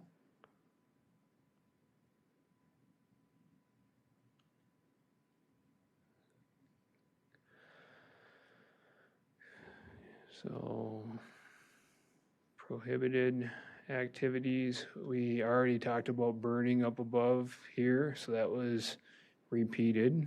We've talked about burying and composting above. Scavenging, and that is something that don't have, but it does, I mean, basically, are we gonna go out there and stop somebody from scavenging through the trash, so probably isn't gonna happen. Okay, so separation of the recyclable materials. So this is a mandated part of the statute. And so some of this is just adding a little bit more. Some of it is just rewording and combining. So like bimetal containers went up here into number 6. Newspaper and office paper. The foam, I know that we need to add plastic containers in here, 3 through 7. So that is one change that we got back from the DNR after this packet was published. That is the only change though. Okay, and also separating it out. So this is for 2 to 4 family homes, and that the properties must take and notify the people of the facility and the requirement to recycle. Management of lead acid batteries, appliances, and waste oil, and that we took that from their sample ordinance as well.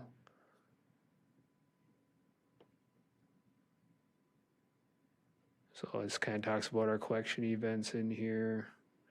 Waste oil should be going to the hazardous waste vendor, LRI.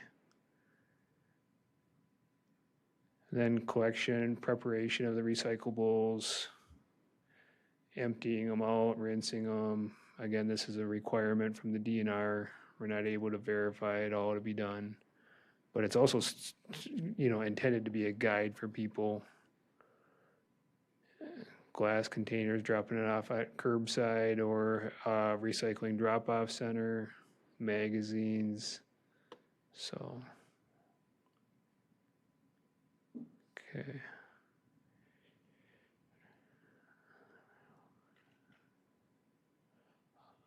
C and D are 2 provisions that talk about how frequently somebody's got to have their trash and recycling containers emptied based on population. That was not in administrative code or statute. And I just kind of am reluctant to do that because you're automatically assuming on population that they're densely populated. So, the town of Troy, for example, at 5,500 people, they would fall into having to have their containers emptied every 14 days, but yet they're all pretty well spread out too. Whereas a small city, and that could put 3,000 people in a very small area. So.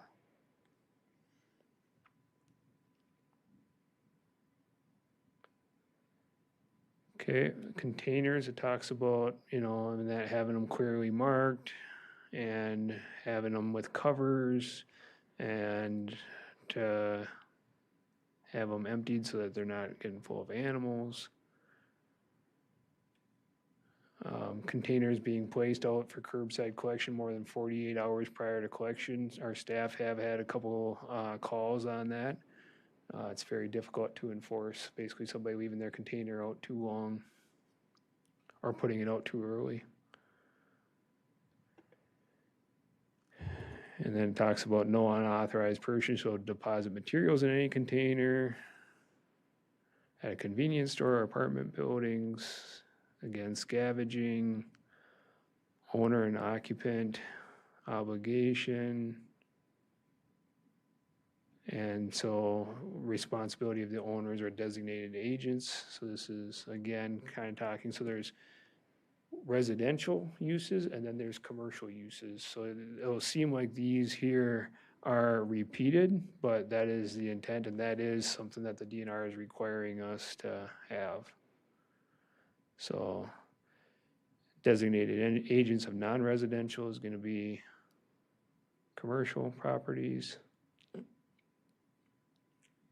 And we already had similar language in here, to it right here. But it being that it wasn't matching up with what they were requiring, we just copied and pasted above, so it looks like we're crossing out a lot, but it's all in that extra text. Do you define the difference between those as far as like I believe Wisconsin statute anyway, it's 1 and 2 family dwelling is the smaller, and then anything 3 family plus would be considered multifamily or in the commercial end. We do, and that, so non-residential facilities and properties means commercial, retail, industrial, institutional, and governmental facilities and properties. Non-residential facilities and properties includes any location in which goods or services are provided or manufactured, including locations under construction, demolition, or remodeling, or used for special events such as fairs, festivals, sport venues, conferences. So that's coming right out of NR 544 again. Then do you have a definition for what the residential, so they understand it's a 1 or 2 family?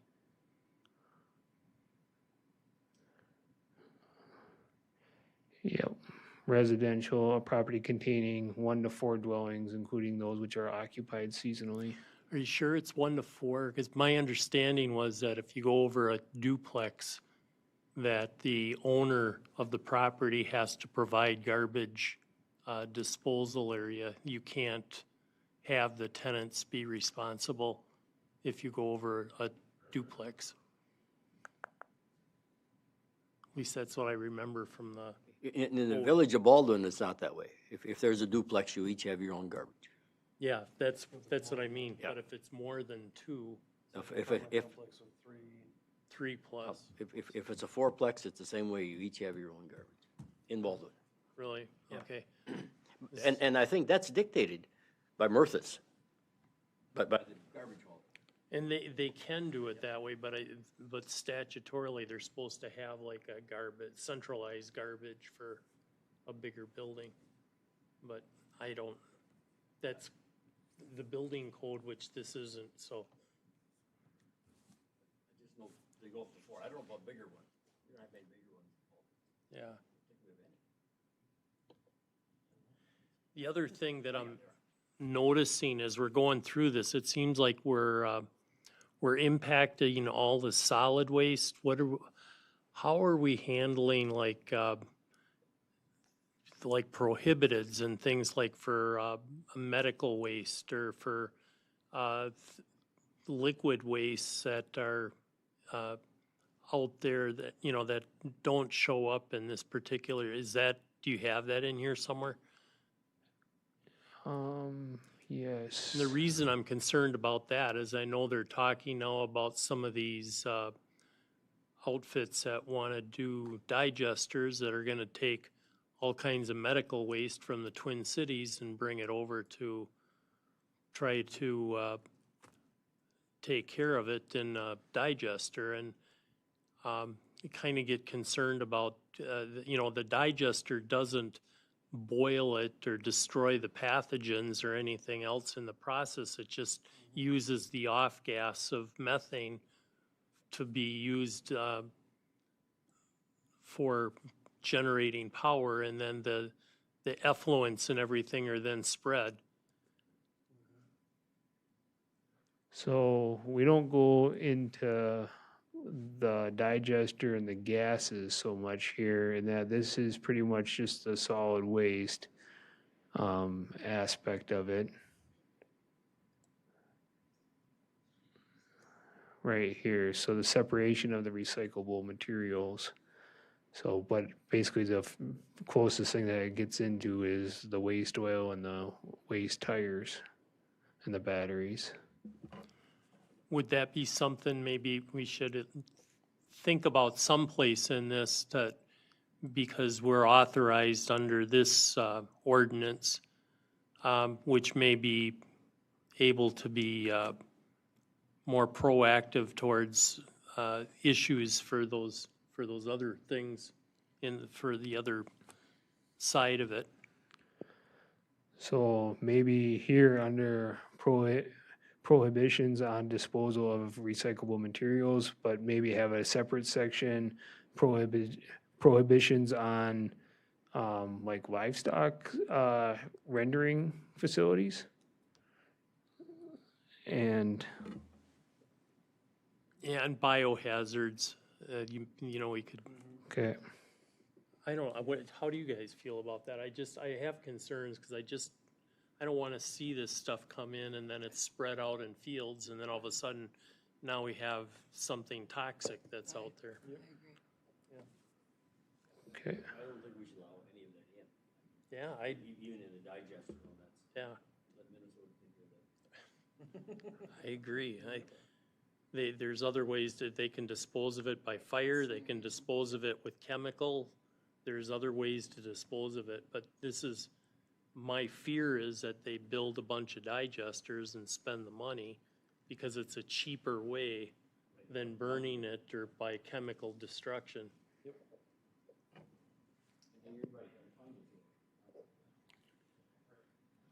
Okay. Let me work on that. You know, I'm not sure exactly where it would fit in here best, but I think I can pull some text that we put into chapter 11 so we don't have to reinvent the wheel, and I can put it in here as well. So, yep. Thank you. I'd like to see us add to our list that, I think it's on page 229 that you were just there. I'd like to see lithium ion batteries included in that. Were ya? Yeah, it is, my Rotary Club's done now 2 recycling events, modest take-up. There's not a lot of awareness of people, but, you know, I just had, for example, a battery-operated toothbrush just die on me. Lots of people would just throw that in the trash. It's actually recoverable and can be shipped at no cost and sold. There are companies that will disassemble from the plastic, but they should not be putting them in trash bins. They can leach out over time and also cause a fire when they, you know, compact. But it's gonna be difficult to compete with convenience. Well, I think that's true for any of these things. I mean, people will throw their I think- cardboard. For instance, like waste tires, you know, garbage haulers won't pick up. No. They won't pick up waste oil. Some stuff, they know. Yeah, but I think, But yeah. the sharps and stuff like that, that just gets put in with the rest of the stuff, that goes. I think it's hard to police all these things. You know, even a glass container, I can see, you know, some people just throw it in their regular trash. But if it's on this list, it gives us something Okay. to come back to and educate on. Yep, So, absolutely. My brother-in-law who goes to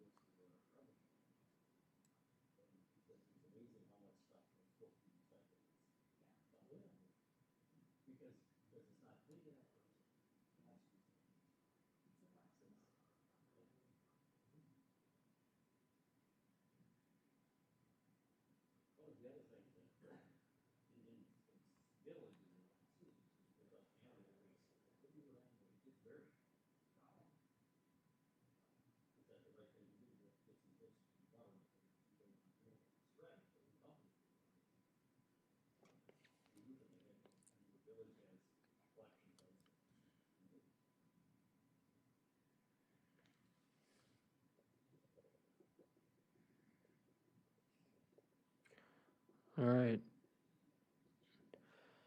So municipal recyclable collection. So if you are a municipality and you got over 5,000 people, you are required to provide curbside collection as an option to single family and 2 to 4 unit residences at least once a month. That is a state requirement.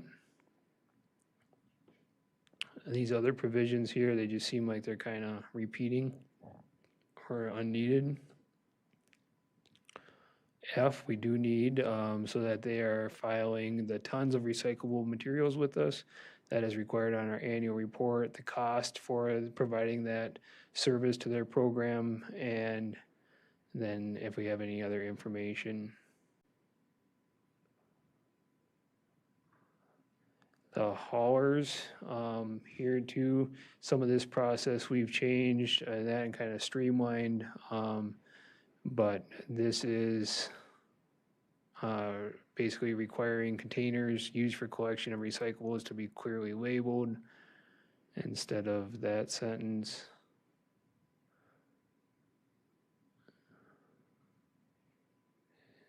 One of the things that is not being done right now is a lot of our haulers are not notifying or educating their customers on not contaminating their recyclables. So that's one of the things in that we're going to follow up on. We did. This is some more language about the report that they provide us. Here is the notification of and that to customers. We've got it highlighted because this is one of the things and that I think that we could do throughout our program to get people to recycle more, or at least what they do recycle to have it be legally recyclable because it's not contaminated. The haulers rate system we don't need, and then when that's being filed to community development, administration, planning and zoning director, change that out to recycling specialist. And powers and duties,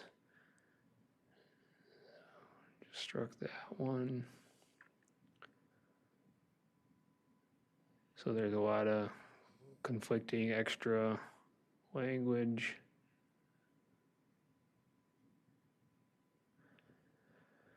The enforcement procedures came out of the sample ordinance. So just changing out community development and recycling specialist a bunch. Defining a bimetal container we're required to do underneath 544. Defining cardboard and that, so saying that it does not include cardboard packaging used in the refrigerator or freezer, such as frozen food boxes, pizza boxes, waxed or glossy cardboard.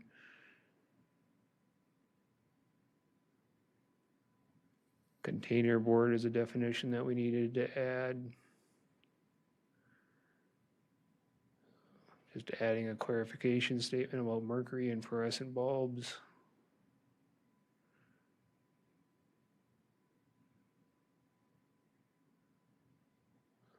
Adding the plastic.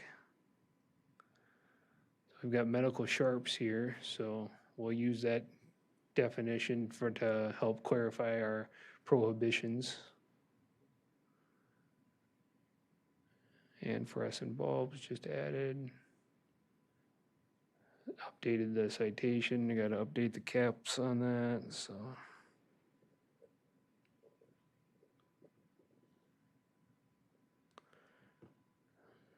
Non-residential. We got to add this here because we cited up above as one of the recyclable materials. Post-consumer waste defined in statute.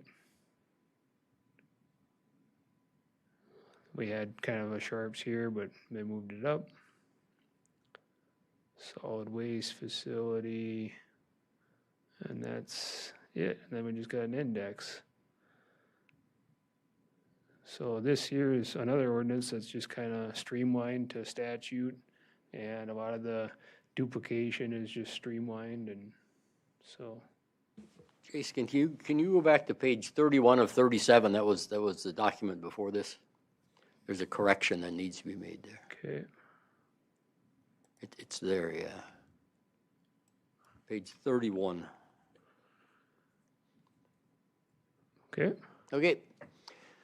Major appliances. There's no such thing as a hot water heater. Oh, yeah. There's a water heater. Yep. But a water heater doesn't heat hot water. It's Right. cold water. So that is a water heater. Thank you. I don't want us to seem like buffoons somewhere down the road.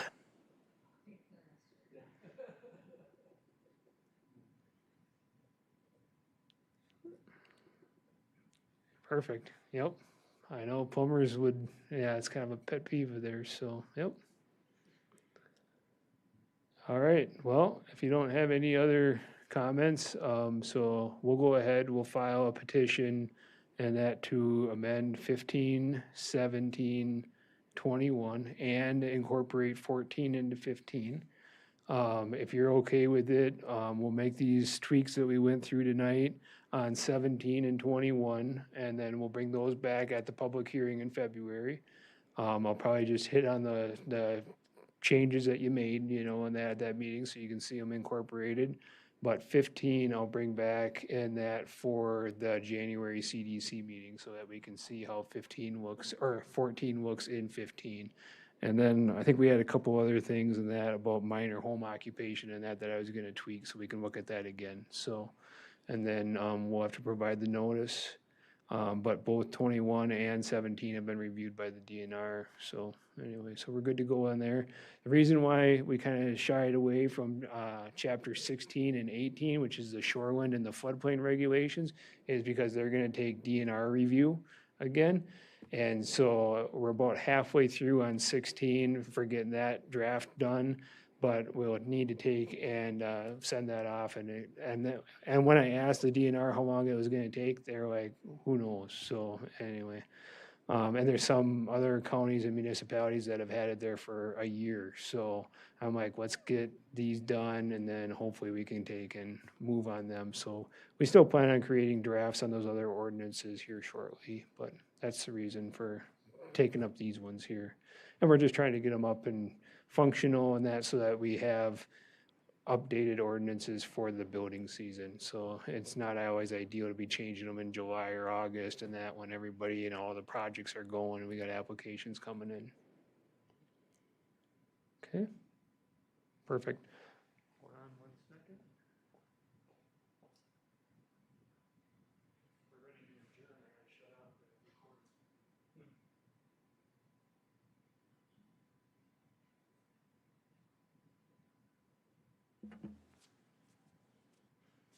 So do you have anything else then, Jason? I do not. Okay. Anything for future agenda? Okay. So the date of our next meeting is January 15th, 2026, next Thursday. And we'll call the meeting adjourned at 7:22.